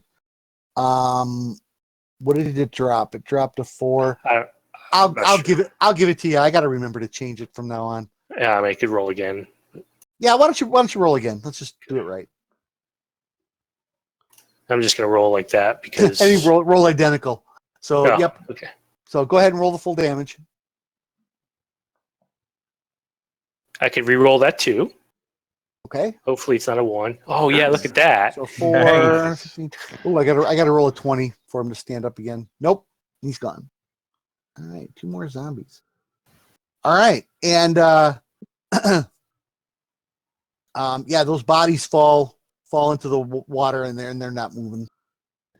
All right, I quickly check out my armor to see what damage Drac did. A big black mark up the shoulder. I mean, you didn't do any damage. It kind of glazed off your shoulder pad. You're You're gonna have fine. to buff Don't that worry. out. Lucky Draculetta. All right. You guys do and I'll even say you do a quick recon of this mausoleum.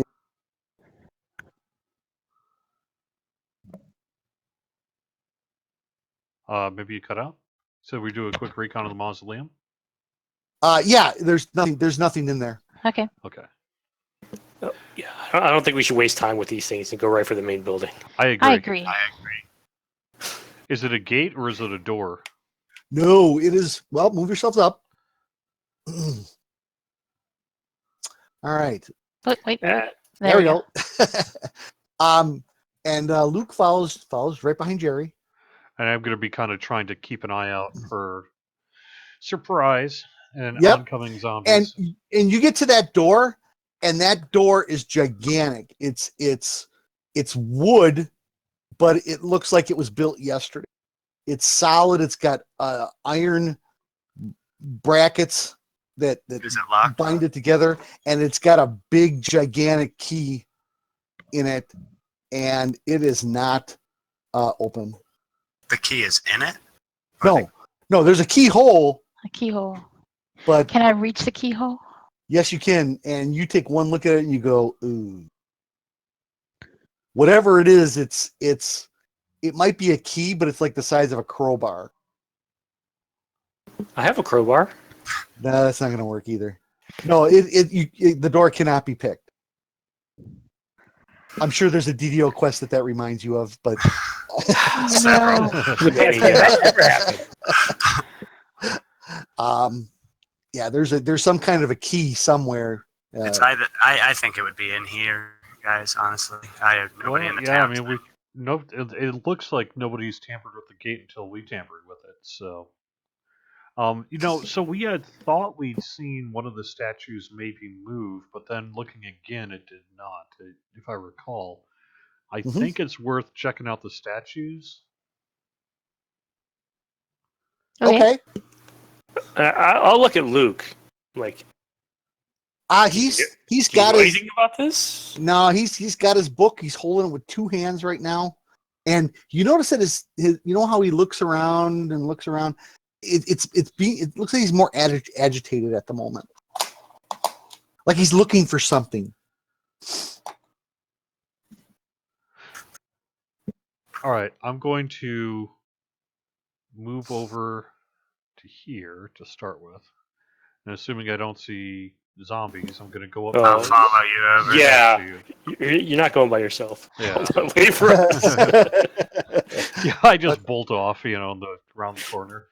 Coil. I'll yeah, be Luke- fine. I yell. Lucas following. Come on, Drac. Drac, are you coming over? Okay.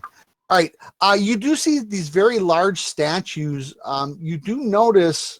Well, actually, let's do this. I'm going to clear the party chat.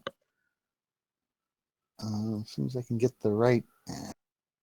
Sometimes I have to add a blank line so that I can do a right click. There we go. And then let me open the party sheet and do a perception roll.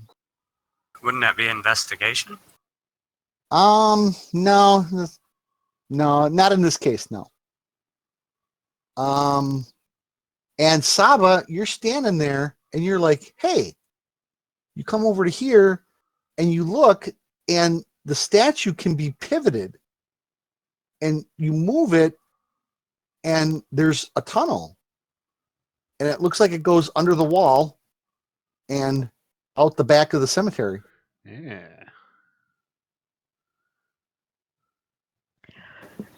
Wow, that's not good. That means someone may have just been here. We walked in. It also gives us an escape route if necessary. Right? But maybe if we move one of the other statues, we'll have a tunnel going into the building. Right. But can you tell if anyone's actually been in there recently? Yeah, actually, you open it up. It's a little wet, but you can see claw marks coming through. So there might have That's been encouraging. things in here that either left or came back. One of the two. The lightning and thunder just started to get more intense. Vroom, vroom, vroom. Okay, well, the other statues? So let's move her. All right. I'll save you the trouble. You check the one down there. It does not seem to have the same secret passage. Neither does either of the other one.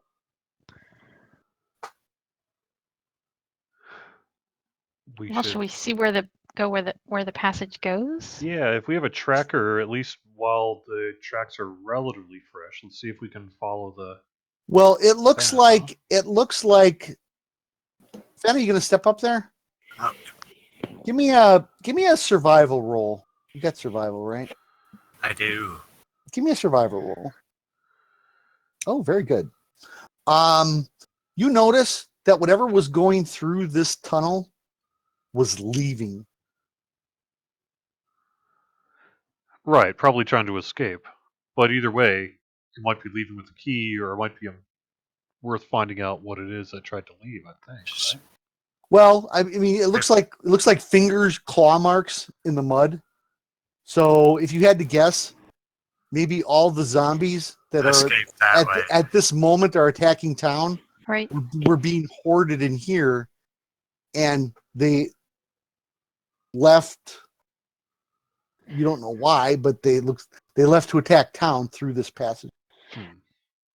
So, all right, search so the buildings? Yeah, we should then, huh? Yeah. you said it was a dome building, right?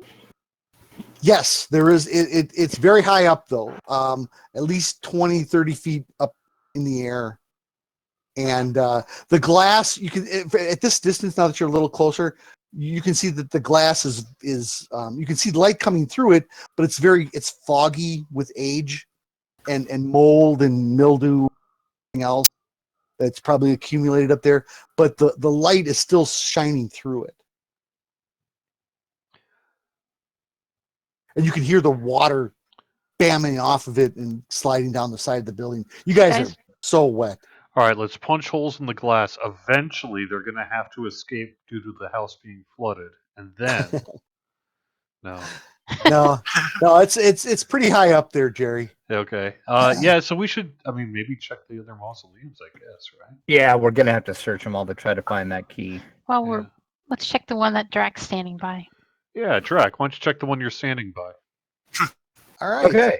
As you guys turn to look at this map, and there's a quick actual description of it. Here we go.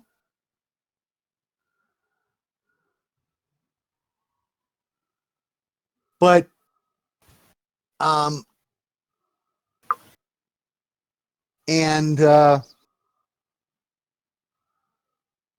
the door is. Let's see what. Yeah, there doesn't appear to be anything in this one. Is there any sign of writing? Like, does it say what the family was that's in the crypt? On this particular one, no. It looks like it's been washed off. Saba, you're looking at the front of that one, just kind of casual like, and you see that the doors are wide open, and the doors itself have stars, 6 stars carved into them. Guys, this one looks special over here, and the doors are open. Let's check it out. Sure, same plan. I want to stand to the side. Yeah. Oh, the doors are open. The doors are open. So you look inside, and you see that it is, I mean, it's a standard mausoleum, which holds 2 or 3 bodies, like one on each side and then one on the back wall. But on the back wall, there doesn't seem to be a coffin or a spot for a body or whatever. It's like a altar. And on that altar, there's a box, and the lid is open. And you kind of do one of these with your head, where you try to look over the top to see if anything's in it, and it seems to be empty. Dang. All right, tells so me that's where our key was. And this particular crypt is intact, whereas a lot of the other ones are not. Is there any other crypt around here that kind of looks like this one with the stars and stuff on it? Okay. The one that Jerry is standing in front of, no. The one that's behind you, definitely not. That one's almost completely destroyed. The one in directly in front of the door looks to be in a little bit better shape. Saba, before we leave this thing, I'm going to ask: can you search, see if there's any secret doors or secret hallways or passageways on here? okay. All right. Go ahead and make a roll in the tower. All right, so skill. I'm sorry. Wisdom perception roll. Okay. Hey, get in the tower. Did that work? It did not. No. You roll from the number. Oh, There we sorry. go. Oh, much better. You go over this and you don't find any secret compartments or anything of that nature, but it does look like there's footprints in here. Like somebody had been walking through here, because it is dry. The ceiling's not broken in. It's not leaking water or anything like that. And you kind of look, and it looks like somebody must have been walking through this. And the box itself has intricate symbols on if you close the box back up again, on the lid, there's these 6 stars surrounding some kind of weird cryptic ruin that none of you have ever seen before. Can I follow the tracks? Well, when they leave, the rain has washed away anything outside of the mausoleum. All right, so somebody was here. Well, I guess let's see the one in front of the door then, maybe, huh? Oh, Okay. I have to move Luke. Okay, he was right here. Jerry, make me a perception roll. Okay.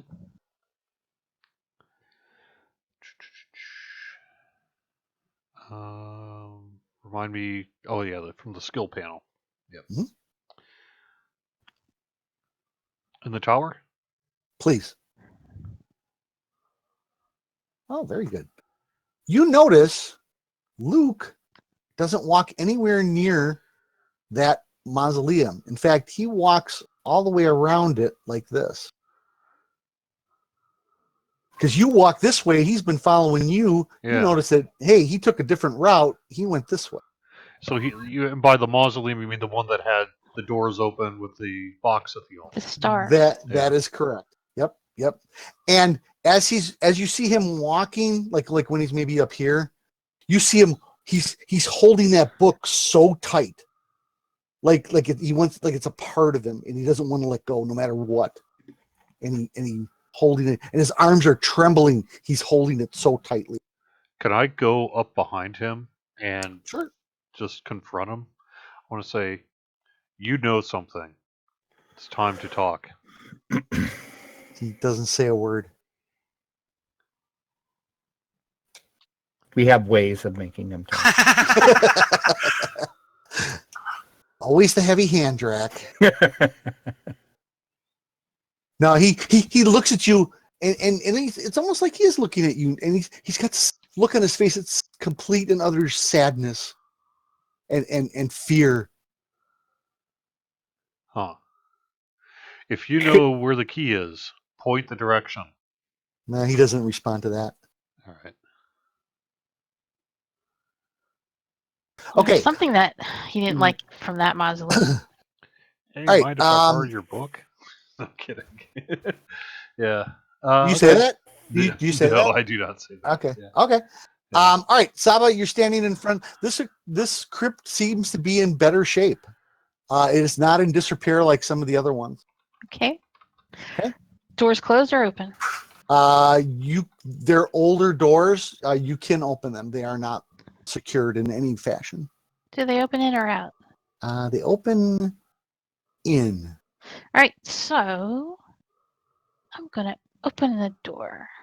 Okay. Just You a open the- bit and just- peek in. Okay. There are 3 coffins in here. There is no leaking roof. The ground seems undisturbed and is not wet. In fact, the moisture that's gathering outside spills in a little bit, and you see little poofs of dust fly up in the water drops. Like this is very old and dusty, and nobody's been in here for a very long time. This tomb looks like nobody's moved around for a bit, guys. Hmm. Should we close it back up or open it up all the way? Open it up all the way. All right, we open it up. Open it up all the way. You open up both the doors, okay? Anything happen? No. Lucky guys. All right, let's move to the next tomb. Well, we are. Why looking are for we that- searching the coffins in there? Yeah. Yeah, but if nobody's been in here for a while, you Well, we think don't know that the key was in that chest. I think it was, but Yeah, seems it had- likely, Yeah, I'm but, pretty sure it probably was, yeah. but you never still know. want to disturb the coffins. All right. I will if nobody else wants to. I don't have a problem with it. I don't want to, but You Hey, hear how many Draculetta cha- goes, yeah, how often do you get to just disturb coffins and have no repercussions? It's like, well, I just need to make sure they weren't zombies, right? all right, well, who's going in? either I or Jack will go in. Okay. Fen, you take a step in, Fen. Go ahead and give me a percent.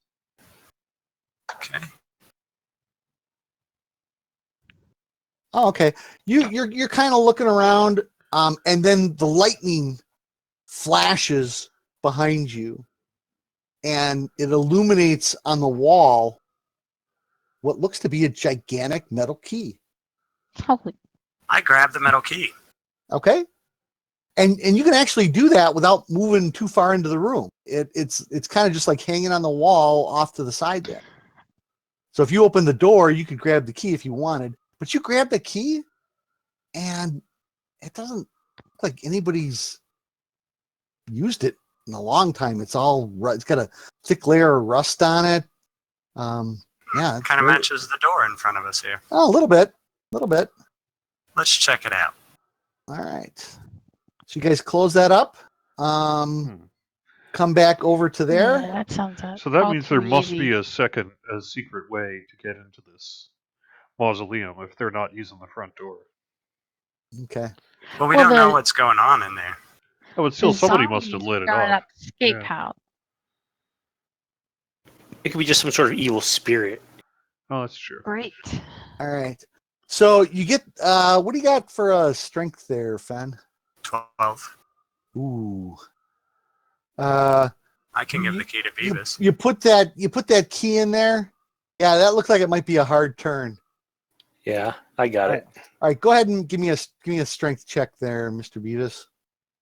You put that key in, it grinds in there. Just Ooh, Oh boy. No. oh boy. Okay, and you're like trying to Both of you try it. Crowbar.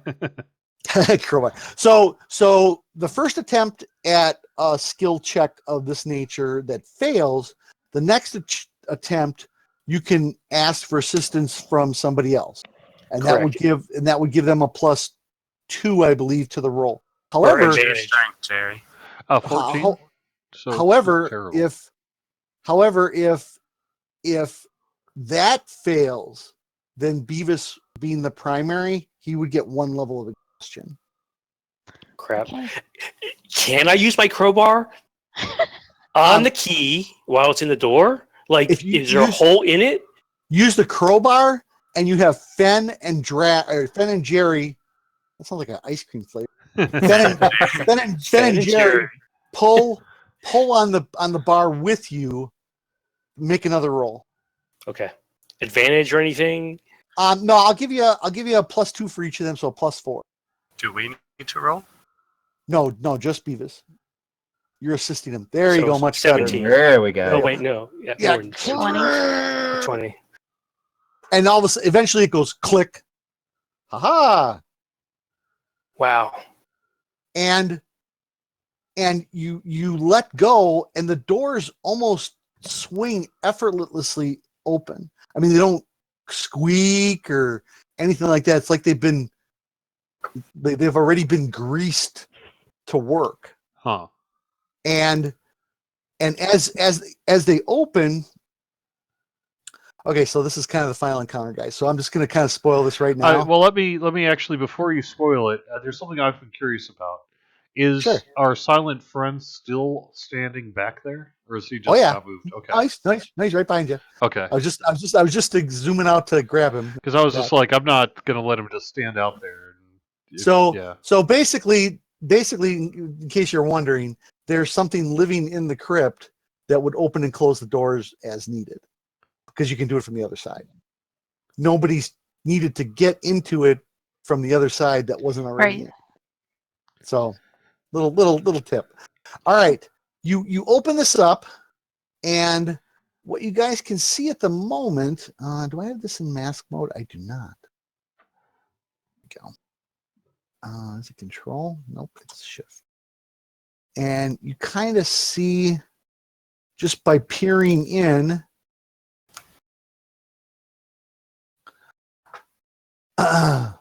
Bones. all right, now bear with me here. We got some text to read. Stained glass windows are located high upon the wall at the front of this tomb, spilling a sickly yellow light onto the cracked stone below. A short stairs, I forgot to put stairs in there, leads down from the door. So it's still raining, and the rain and the thunder's picked up immensely. And unless you get, it's basically an invitation to step in. We step in. All right. So go ahead. Yep. And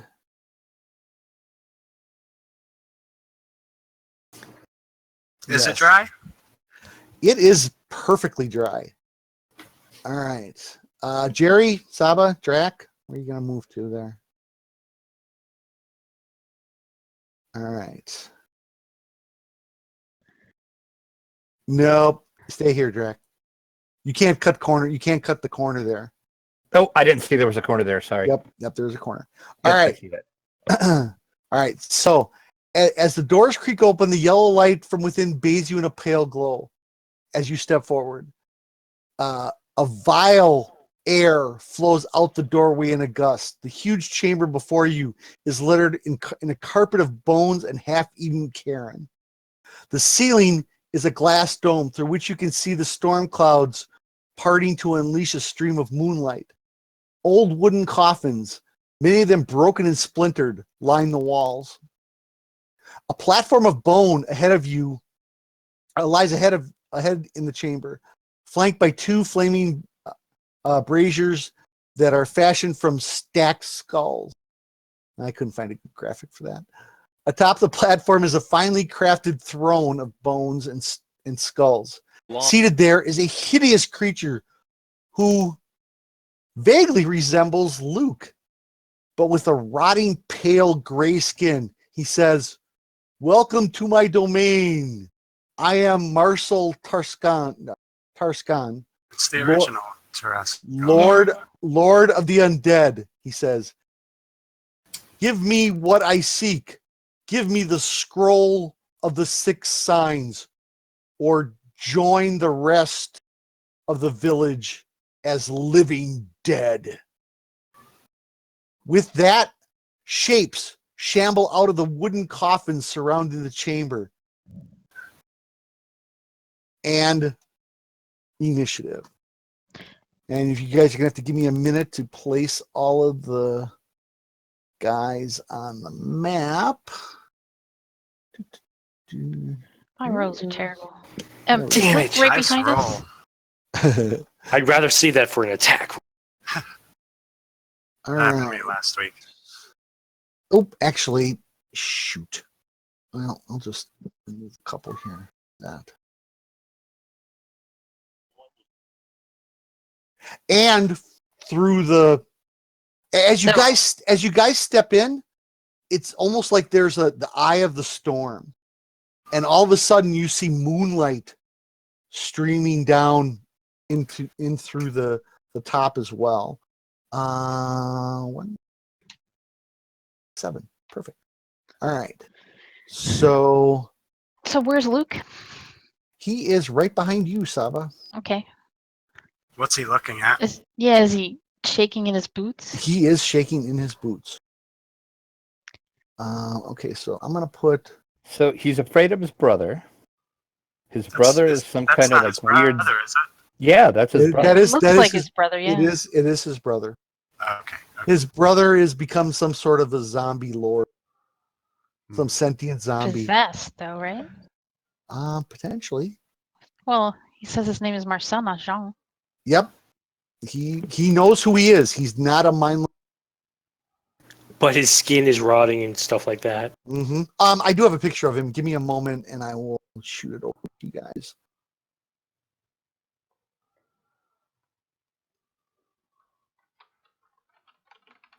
And unfortunately, the in between there, I'm gonna have to leave him a little on the bigger side, nicer. And then right there. That is a lot of zombies. 1, 2. I'm Well, missing. there are 11 caskets, right? Yeah, but there's not that quite as many zombies. So we're lucky. That was my point. Not 11 zombies. All right. That we know of. So, for those of you who've played 5th edition, this is the Zombie Lord's Lair, which Oh boy. means he gets lair actions. lair actions, or what they call legendary actions. So, all right. We should just leave his lair. Yeah. Actually, this whole old cemetery is his lair. He could follow you out if he wanted to. All right. So stairs in an emergency. So basically, What if we as go back to the tavern? That's our lair. Not his lair. I don't think you're going to get that far, Jerry. Okay. We know an escape route. Oh yeah, these are fast zombies. And he says he'll monologue a little bit. And he'll say, "Don't even try to escape. I'm already calling back my hordes back to the graveyard to kill you all if you do not give me the scroll." Says, and you have no idea what he's talking about. Wait, Well, that's the 6 stars. scroll that you have, Yeah. right? No, that's a scroll Jerry's got. I don't have a scroll. Actually, we don't have time really because we're in initiative phase, right? Yeah, correct. But he'll monologue a bit and say, "Then I will just take the scroll from your corpses." All right, round 1, and it's gonna be, oops, Crap. Beavis. Yeah. Uh-oh. Go, Beavis. By Morden's hammer, I shall smite thee. I think a big ass swing at him. He's all Leroy Jenkins here. I didn't want to do that, but okay. All right. The gods compelled you. Yeah. All right. Okay. Okay. So before you even attack, when you get within 10 feet of them, as you're moving up, so I'll stop you right here. I need you to make a Constitution saving throw. Oh. Hey now, Jerry, you got to keep your hand on that beep buzzer. Save. That is, hang on, I got something over my chat window here. And that is good enough. All right. You feel it, that overwhelming rotted meat smell. But it doesn't, yeah, you are fine for that for now, and you may take your attack. Nice. Oh, There you go. If I only wasn't lying about that smite, he could be dead in one shot. All right, so I believe if you drag the next roll right onto him, it should generate the crit automatically. Okay. Oh, there it goes. And Nice. you get to roll one of those over I do. If I want to. if you It's want. a 2. It could be a 1. There you go. 2 more damage. Add 2 more. Okay, so I'm gonna have to do that manually. There we go. Okay. So wham. All right. That did not do a whole lot of damage. No, it didn't. You kind of put a dent in it. 2. Okay, so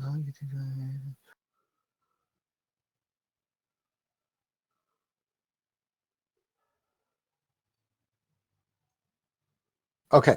All right. So how legendary actions work, for those of you who don't know, is after somebody in the party takes their initiative, legendary actions can occur. So Beavis he's the first on the initiative chart. He ran up, he smashed the zombie lord in the chest with his hammer, and as a result, he's going to get backhanded. But it was a crit. It was a super awesome attack. It was a super awesome attack. However, Oh, it was not a natural 20, but Wow. damn close. Oh, ouch. Knowing you. And he hits you. You not only do you take bludgeoning damage, but you feel the life force being sucked out of you with necrotic damage. oh, I was afraid he had necrotic.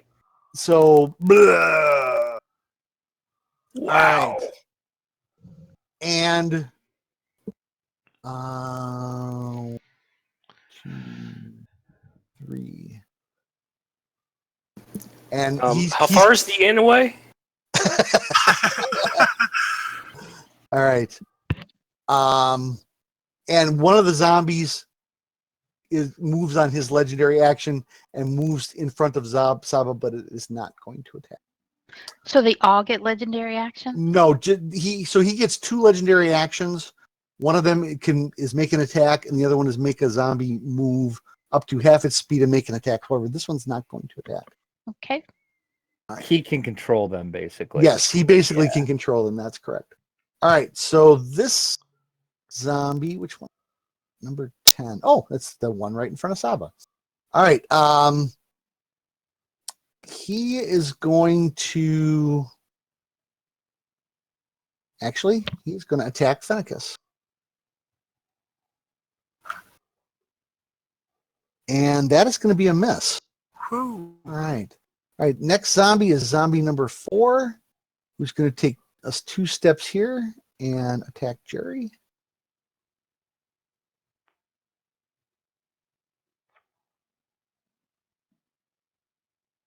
And that's going to be a miss. Woohoo. Cool. And zombie number 5 is actually going to take a step here and attack Fenicus. And that is another miss. What is going on here? It's because I'm in an adjacent square to track. They won't touch me. All right. And this one's going to step up here. And he's not going to do anything. And this one, number 7. He didn't do anything? Really? Nope. He's not going to do anything. He's going to step there. And the last zombie going to move here. And he's going to hold. Uh-oh. Jerry. Oh, jeez. I'm going to yell behind me, Drac, maybe the book, and then I'm going to swing my mace at the zombie in front of me. Okay. Hiya. Go ahead and punch that zombie. Oh, very Nice. good. Nice hit. All right. You guys do notice that these zombies are a little Nice. more rotted than some of the other ones you've been seeing. Like maybe they've been in this tomb for a while, so maybe not as Definitely. not as resilient, but definitely he's a zombie lord, so he can raise undeads. He can raise zombie skeletons, and actually ghouls too. But you don't. He used up all his ghouls already. Fenicus. Okay. I don't have a whole lot of a choice. I'm gonna go after Jerry Zombie. Okay. Alrighty, that's a hit. Nice Okay. silver scimitar. Ooh. Ooh. That still hit him. He's got one more attack. There you go. That's a hit. And very good. All right. Drop that one. Ugh. All right. What about the Undead Fortitude? I hate to say that, but Actually, this one falls. Remember I said they weren't as robust zombies? uh-huh. So the ones in here actually don't have that ability because they're so old. All right. And then next up is Marcel. What is he going to do? Does he like brains? Because I don't have a lot. So what he is going to do is, let's see, 5, 10, 15. He's going to take a step up here, and he is going to, if this wasn't a family stream, I'd say something really disgusting, but he's basically going to create an aura of death within 15 feet of him. So Beavis, Fenicus, and Jerry are all going to be affected. Oh no. Jerry's affected? Yes, Jerry He's is not within only undead, but he ate beans for dinner. beans, brains, yeah, either one. I ate a human who had eaten beans. So please make and this is the rotted meat smell. So please make a Constitution saving throw. It does not have to be in the. I forgot I have resistance to poison. Is this poison? It is not, but the one before that was. Oh, But you made it anyway. Look at that. What a bunch of troopers. Okay. You guys you stood up. Beavis with a few beers in him smells worse than that. Kind of shake it off there. Sabajade. Okay, I'm just gonna attack the guy in front of me. Okay. Look Ooh, at that. nice. All right. And we're saving our hits for last. Okay. Now, why don't you go ahead, if you want to take your sneak attack on that guy, you can do that right away, too. hell yeah, that's doubled as well. Okay. So, Oh, another. wow. All right. So let me add. Hang on. Let me add 12 to that. So that dropped him. He's dead. Cool. Well done. Oops. 22. No. You might Yeah. be our most That was effective in killer one in the hand. party there. So All right. Yeah. So stabby stab gone. Got that. Whatever hamstring was holding that whole zombie together, you cut it and it just went. Bleh. All right. And Draculetta. Okay.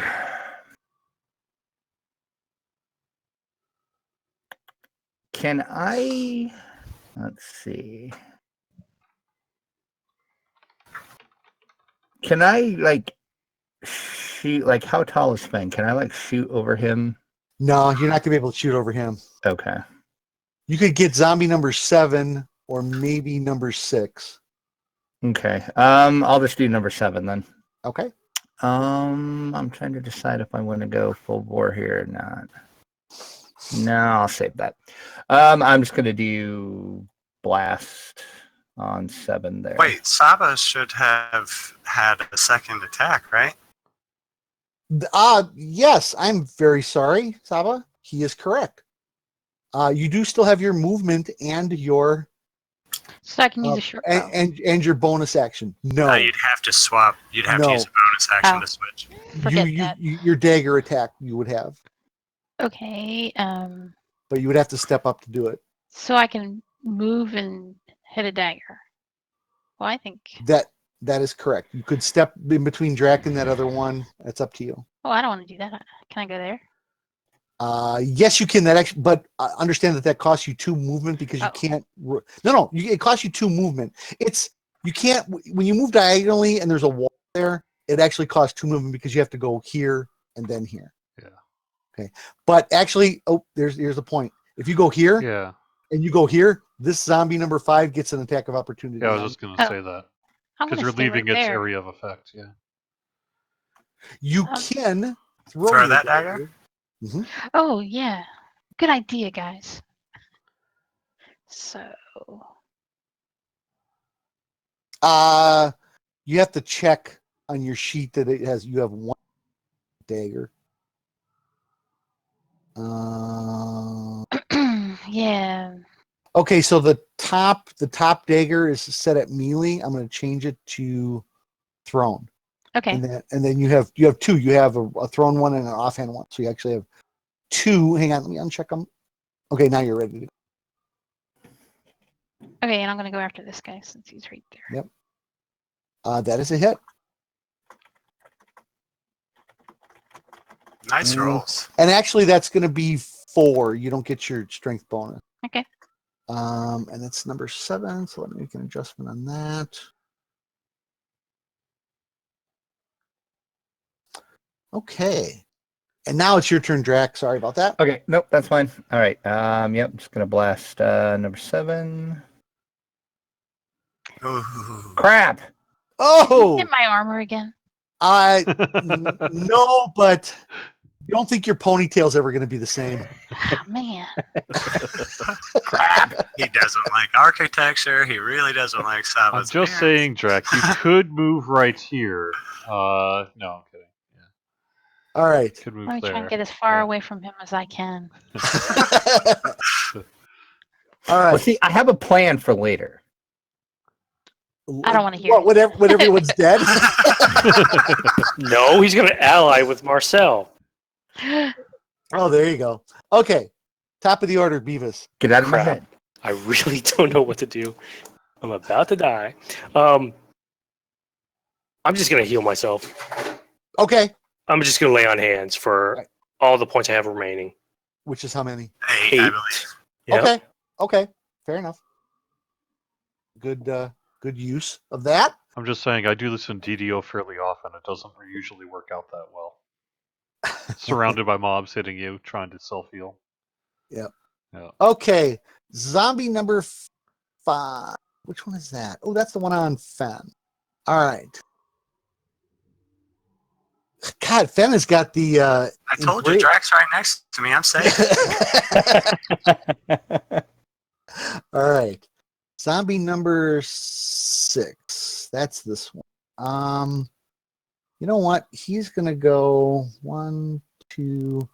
Beavis, you may swat at him. He's moving outside of your threat range. Sweet. Which guy? Well, guy in the middle? Number 6. Yeah, number Yep. 6. Here we go. Very nice. Okay. And then he's going to step 1 more forward and attack you, Saba. How does he even see me? He sees you. Hmm. And he missed you. He's seen you so well, he missed you. You were All a right. very effective killer. All right. Zombie number 7 is actually going to stand here, and he actually can get an attack on you, Fen. Sure. Oh, there we go. That Drac potion's worn off. Uh-oh. Drac quota's used up. Sorry. Oh, Heavy good. damage. Heavy slam. All right. And zombie number 8, that's this one, right? Yeah. He's going to move up on you, Jerry. No. Oh man. And that's going to be a hit. Ooh. Oh. For a couple of good slams to the face. Jerry, you're up. This is where the TPK comes in. Now this is where the preserve life comes in. Choose any creatures within 30 feet. I can divide up to 10 hit points between them. So how about Fenicus take 3, I'll take 3, and Beavis you can take 4? Sure. And that is what, Jerry? It's Channel Divinity Preserve Life. Oh, okay. Usually people use the offensive version of that ability. All right, so that adds a few hit points back to everybody. Let's see if you guys make it through this round. Fenicus. All right. Can't see my arrow to point at him, but I'm going to That's go okay, for don't zombie worry. number 6. Actions. Okay, the one that's also attacking Saba. Go ahead. Look at that. That's a good hit. And Oh, that is going to drop number 6. Oh. okay. Okay. All right. Did you get a second? Did you have a second attack though? I do. I'll go for zombie number 7. Okay. And that's going to be hit. And they must have low AC. All right. And okay. So then, Fenicus, after your turn, what's Marcel?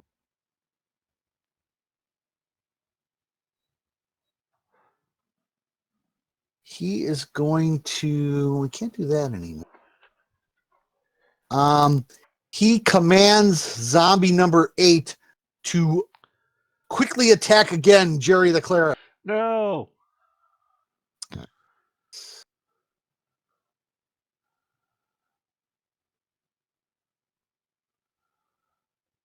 Oh, that's My heels. ow, my chest. And then he is going to. He says something. Little paladin, and he does a slam attack against you again, Beavis.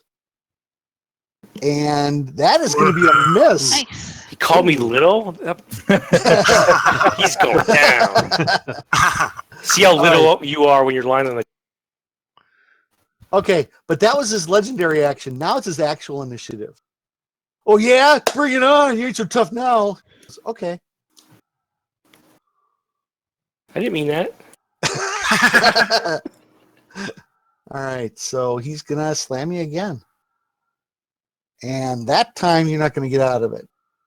And... Holy Slam! Oh! And Beavis goes down hard.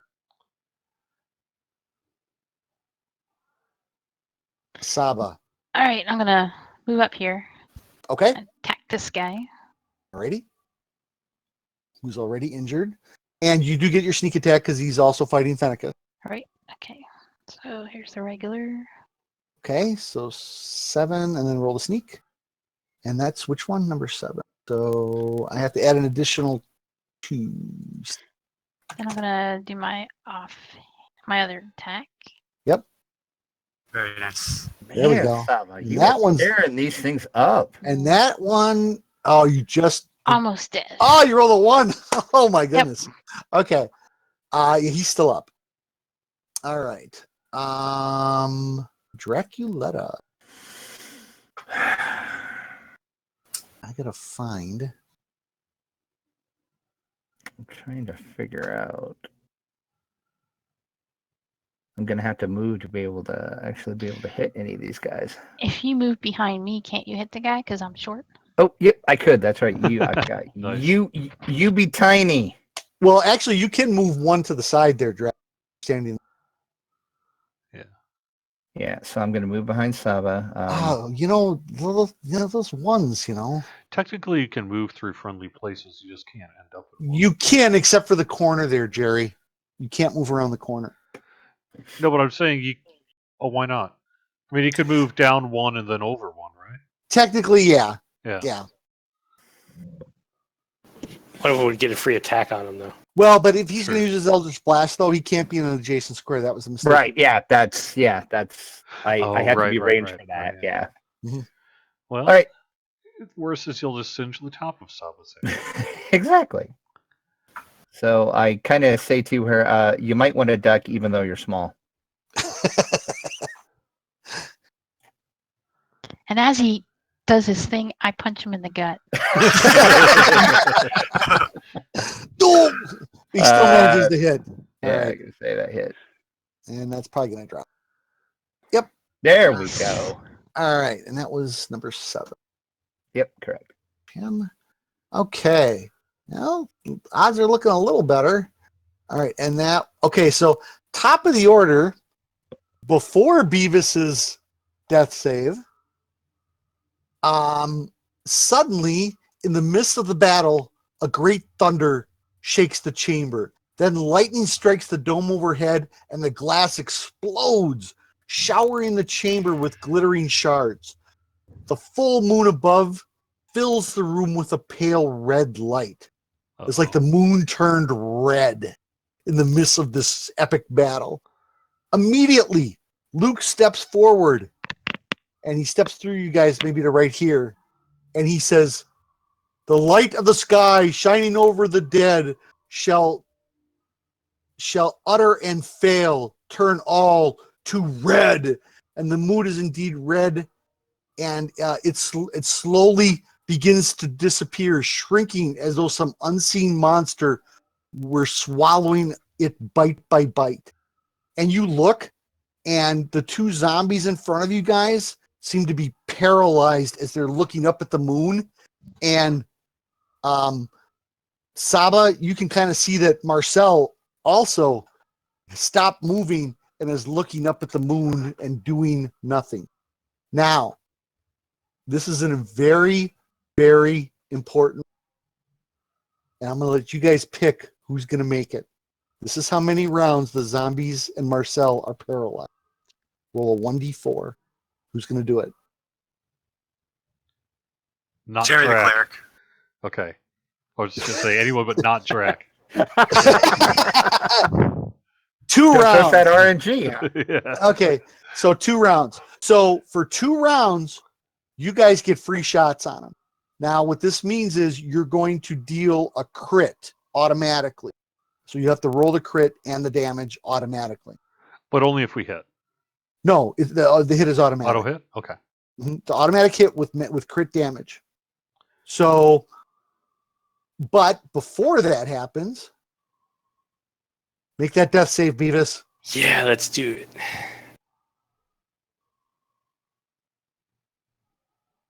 Oh, No! The only thing I hoped wouldn't happen. Oh, no! Oh, That's no. bad. That means on the next time around, you have 2 death Dead. saves.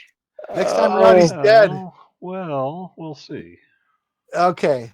So the next 2 zombies, they are paralyzed, staring at the red moon. Jerry, you are up. Because they're paralyzed, they cannot make attacks of opportunity. So You can go move. 1, You can move through their squares. Yes. 2, 3, 4. Yep. And I will use my ability Spare the Dying on you. Oh, very good. Okay. You are automatic. You're automatically at 0, and you don't have to make any more death saves. You are unconscious. Oh, okay. I was about to say, you could just use the potion of healing to have in my body. Just dump it down my throat. This is quicker because Okay, now you're not dying anymore. I mean, maybe it's a DM rule of that, but I guess the way I played it is you couldn't drink a potion unless you were conscious. Because I mean, even if you're unconscious, you could inject it Would or be able to something. swallow. Yeah. Well, since 5th edition did away with healing wands, I've been allowing you could literally pour the potion on the wound and it would heal up. In the case of somebody below 0, I would let it go, but they would be at 1 hit point then. So if you want to take a potion of healing and pour it where Marcel basically caved in his rib cage, Instead of using the Spare the Dying? Spare the Dying, that would bring him up to 1 hit point. Okay, yeah, I'll do that then. I'll use one of my potions of healing. So now we're down to 2. Okay, so so Beavis, then you are going to be at 1 hit point. But I have... And I can mark that, and then I got to remove... Death saves reset? Yep, and then I remove the unconscious effect from you. You're like, oh my god, what happened? All right, Fenicus. Beer. I am going to move through these guys to here. Then I'm going to apply Hunter's Mark to Marcel. Okay, as a bonus action. Okay. Uh-huh. And he is already damaged too, so. So, and then I'm going to try to hit him here. All right. Oh, I don't have to so much, do I? You don't have to roll. Yeah, that's right. Technically, you don't have to roll because he's so it's which is good because he rolled a 1. Yeah. So just double damage then. Yeah, so double the weapon damage. There you go. So and that's then a D8. Do I drop that on? That's not going to work. I'll have to apply it manually. Go ahead and just roll it. Okay. Oh, I'm so sorry. So sorry. That's a 12. That's a 12-sided. Oh. So you ended up paying for that, but you did a ton of damage to him. All right. Okay, Marcel's turn. He's paralyzed. Saba. All right, I'm going to move up here. Take a swing at Marcel. So since it's auto, I just roll my damage onto him. So, you roll a crit damage plus your sneak attack.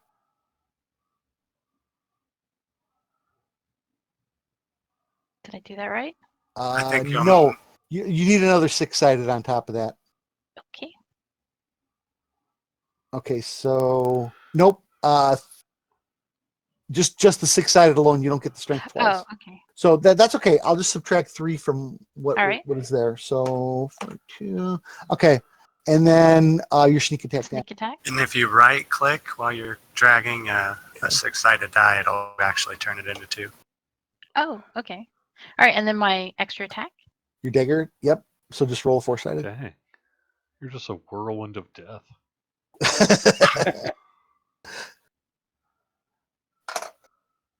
Okay, and another 2. She might be tiny, but she's deadly. He is still up, guys. All right. But this is only the first round. Drac. All right.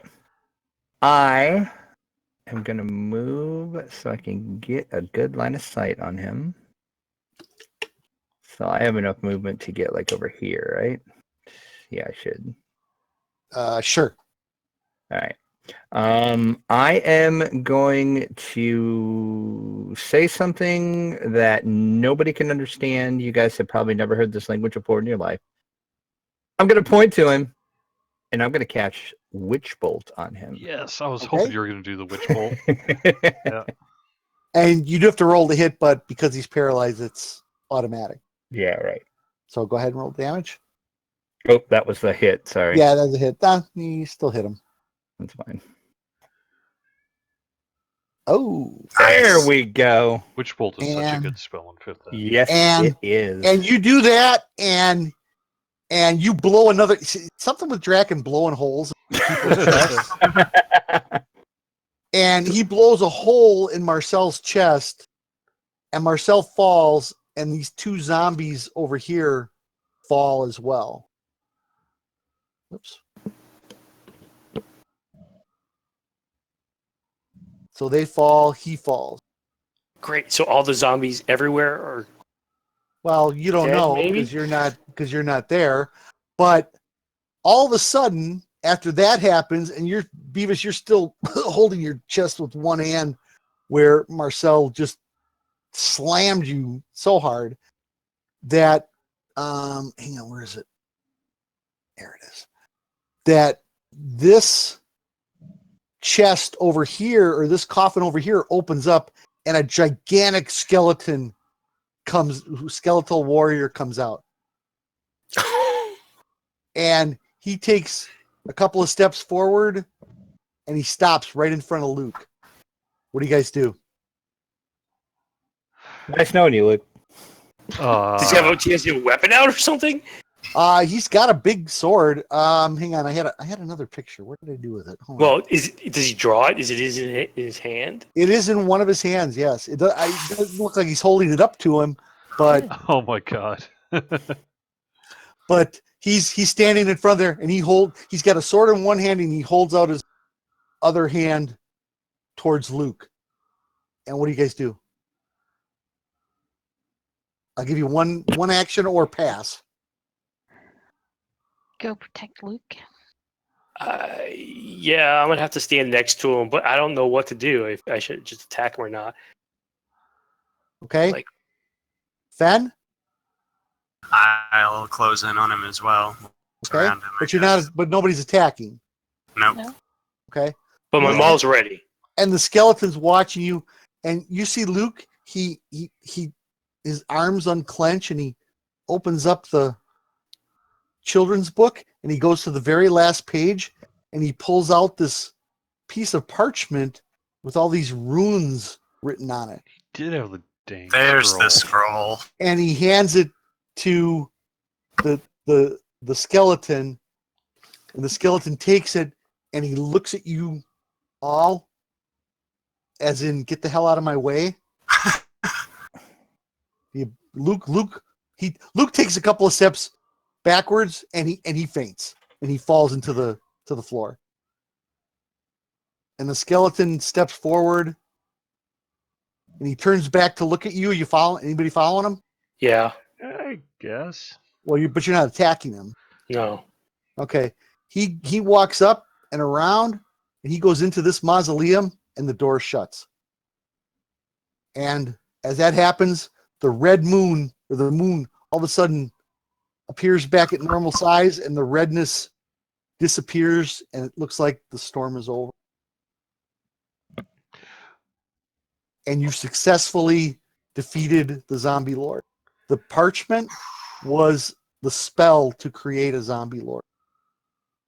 And Marcel read it, and he turned into the zombie lord. Whoa. And And that Luke- guy's like the guardian then? He is the guardian, correct. And when Marcel read it, the guardian actually killed him, and then at that point he turned into the zombie. But it traumatized Luke so bad that Luke grabbed the scroll and put it in his child's book, and he was basically so paralyzed with fear and horror that his mind shut down. A couple of moments later, Luke kind of comes up on one arm, and where am I? What's happening? Who are you? Where am I? What's going on? Oh, sure. Now you talk. His voice is so much different than I thought it was going to be. Yeah.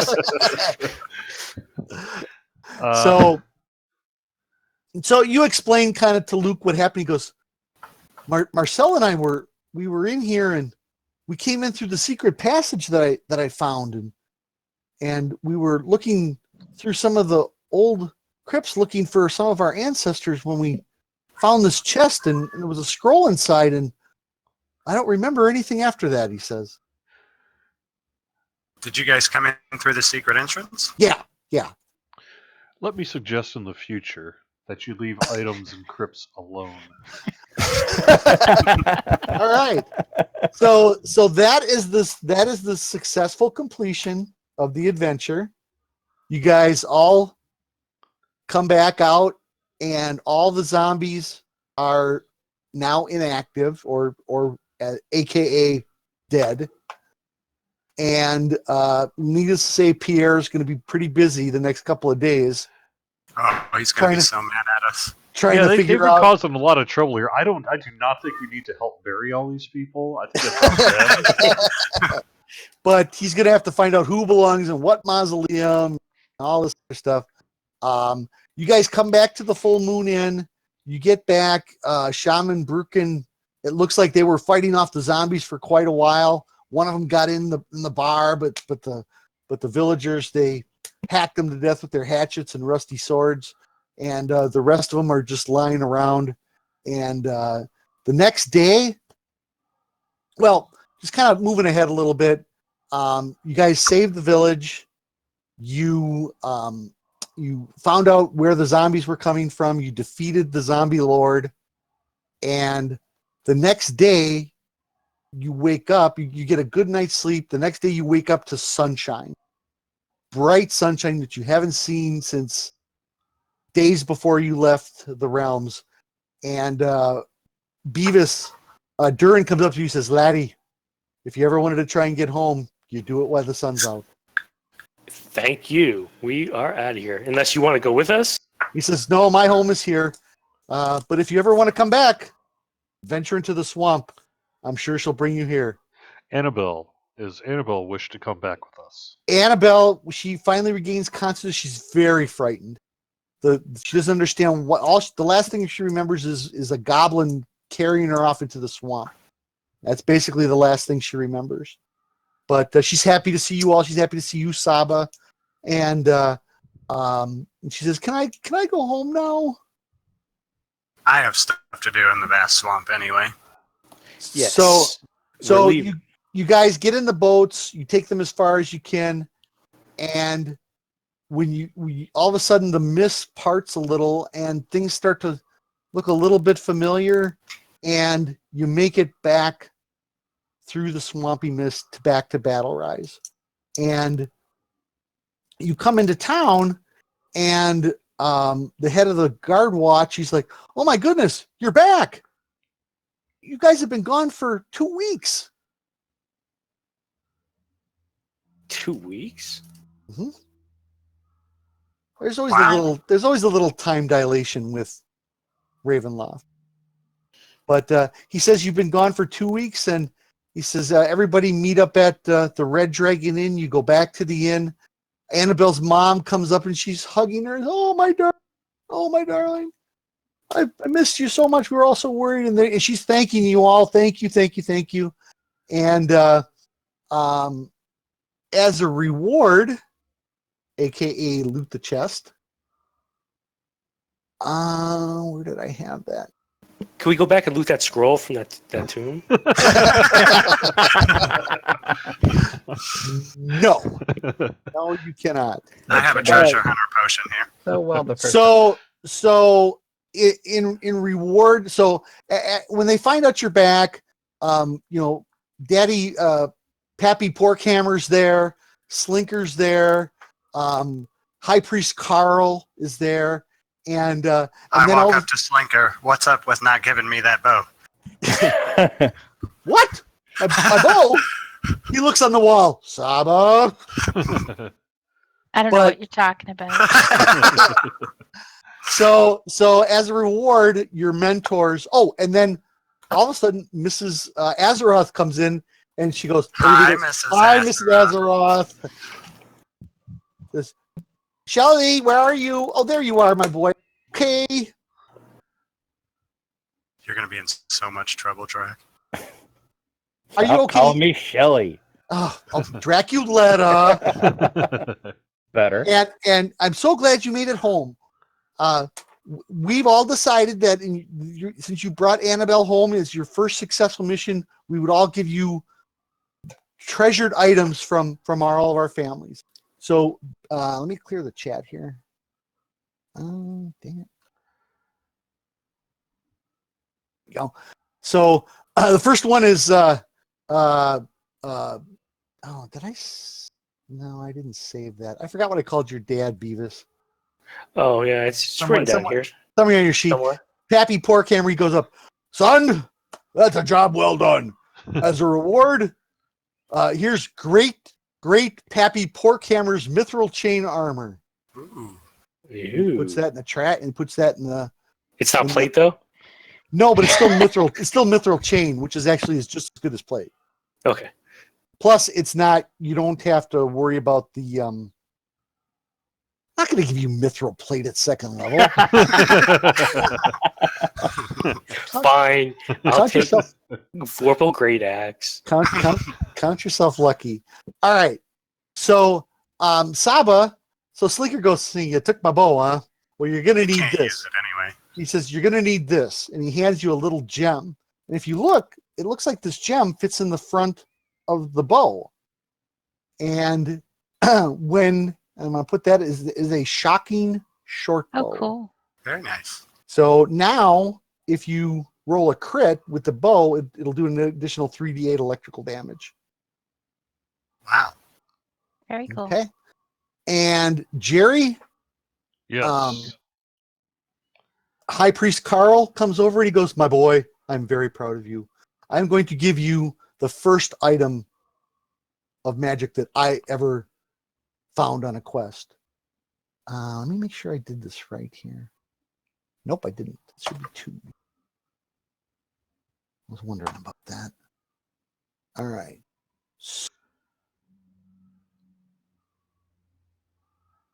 Sorry, just playing with my new bow. All right. So, Jerry, you get a shield made of black dragon scales. So Okay. instead of it counts as a regular shield and then an additional +1. However, if you ever come across any black dragons, you might want to hide it. That sounds like a plan. And then, Fen, yours is not linking correctly. I don't know why. Give me 1 second here.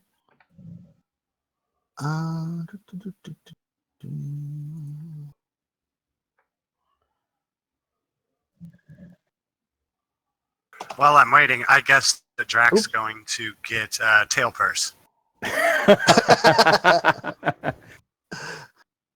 Maybe a gem for my tail so I can, bling it up. Where? Okay, this is annoying me now. Oh, here we go. Slinker goes, "Oh, right, Fen. Well, I haven't had much use of these since I lost one of my legs.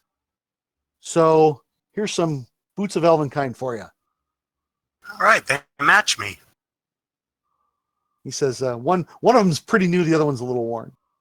I did wear them for a couple of years. Well, thank you, Slinker. And then Mrs. Azeroth comes up. He says, "Honey, this staff belonged to your dad." Hold on a second here. Where is it? He said he always used it to beat his enemies into submission, and that is a vicious quarterstaff. Oh, sweet.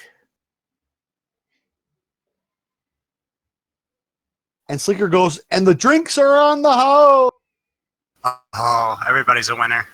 Yes. And as a reward for your actions, everybody makes 3rd level plus 100 experience points. Nice. Yay! Now, the rest of the evening, Beavis puts his drinking record to the test. You see Saba out back electrifying tree limbs with her bow every so often. But Drac disappears. Heads back home real quick after having a couple of drinks, and you guys are all kind of starting to get late, and Beavis is weaving around a little bit, but everybody's having a pretty good time, and Pappy Porkhammer's telling stories about when they used to hunt gnolls and orcs and things of that nature, and then suddenly a scream from outside the tavern, and you all rush out there, and standing by the community well is Annabelle's mom, And she goes, help me, everyone. Something came out of the well and dragged Annabelle in. Oh, no. Not again. And you guys are looking around and you're like, well, this sounds like a job for. But you're like, where's Drac? And suddenly you hear whoosh, whoosh, whoosh. And somebody lands right in front of the well with a big tail and wings and horns on his head. And he looks up and it's Drac. Huh? He has wings. How the what? And that is Those the are awesome. end. Can I touch them? And that is the end of Night of the Walking Dead. Awesome. All right. Well, thank you That was very cool, much, thanks. Evilbeeker, Fenicus, Saba, Spookykid, Draculetta, and everyone in our chat room. I really do appreciate it. I'm going to actually turn to our scene here for D&D night and thank everybody in chat. You guys have been awesome. We have received a lot of good, positive feedback on D&D night here, so I think we'll be doing something like this again in the relatively near future. Stay tuned on our social media if you would like to, and why don't we do one quick round to let people know, now that this is over, where else they can find some of the fine folks here on the stream. So, let's start with you, Draculetta. You dragon winged person. I hit it well, didn't I? You did. All right, where can people find out more about what you got going on? You can find me over at DDOplayers.com and also the DDO Players News Podcast. We record it live every Monday night, and then it is released on Wednesdays. Why isn't it released on Tuesdays? I have to wait a whole day and a half. Because editing takes forever. That's why. See, there's a solution to that. Never Don't edit. Yeah. Well, yeah. Anyway, I've Saba thought J, about it, but anyway. Let's hear from the damsels of DDO. So along with Mithri and Lessa, we do the Damsels of DDO every other Saturday morning at 2 o'clock, and then we talk about it the next day at 2 o'clock, and you can find our site at damselsofddo.com. Evilbeeker, what you got to maybe promote? Just every once in a while, I appear on the DDO cast with Patrick. But on Tuesdays, myself, Fen, and Beavis, we do DDO Kasplat. We're off till next week, but we'll be back the following week after that. May 8th. Mhm. Cool. And Fenicus, Beavis, either of you want to say something? I guess we already know about DDO Kasplat. Our spectacular DM took care of us. All right. Awesome. All right. Thank you very was much, awesome. everybody. Thank you very much for joining us here, and we will see you hopefully again real soon on DDOstream. Have a good night, everyone. Good night. Night, everybody.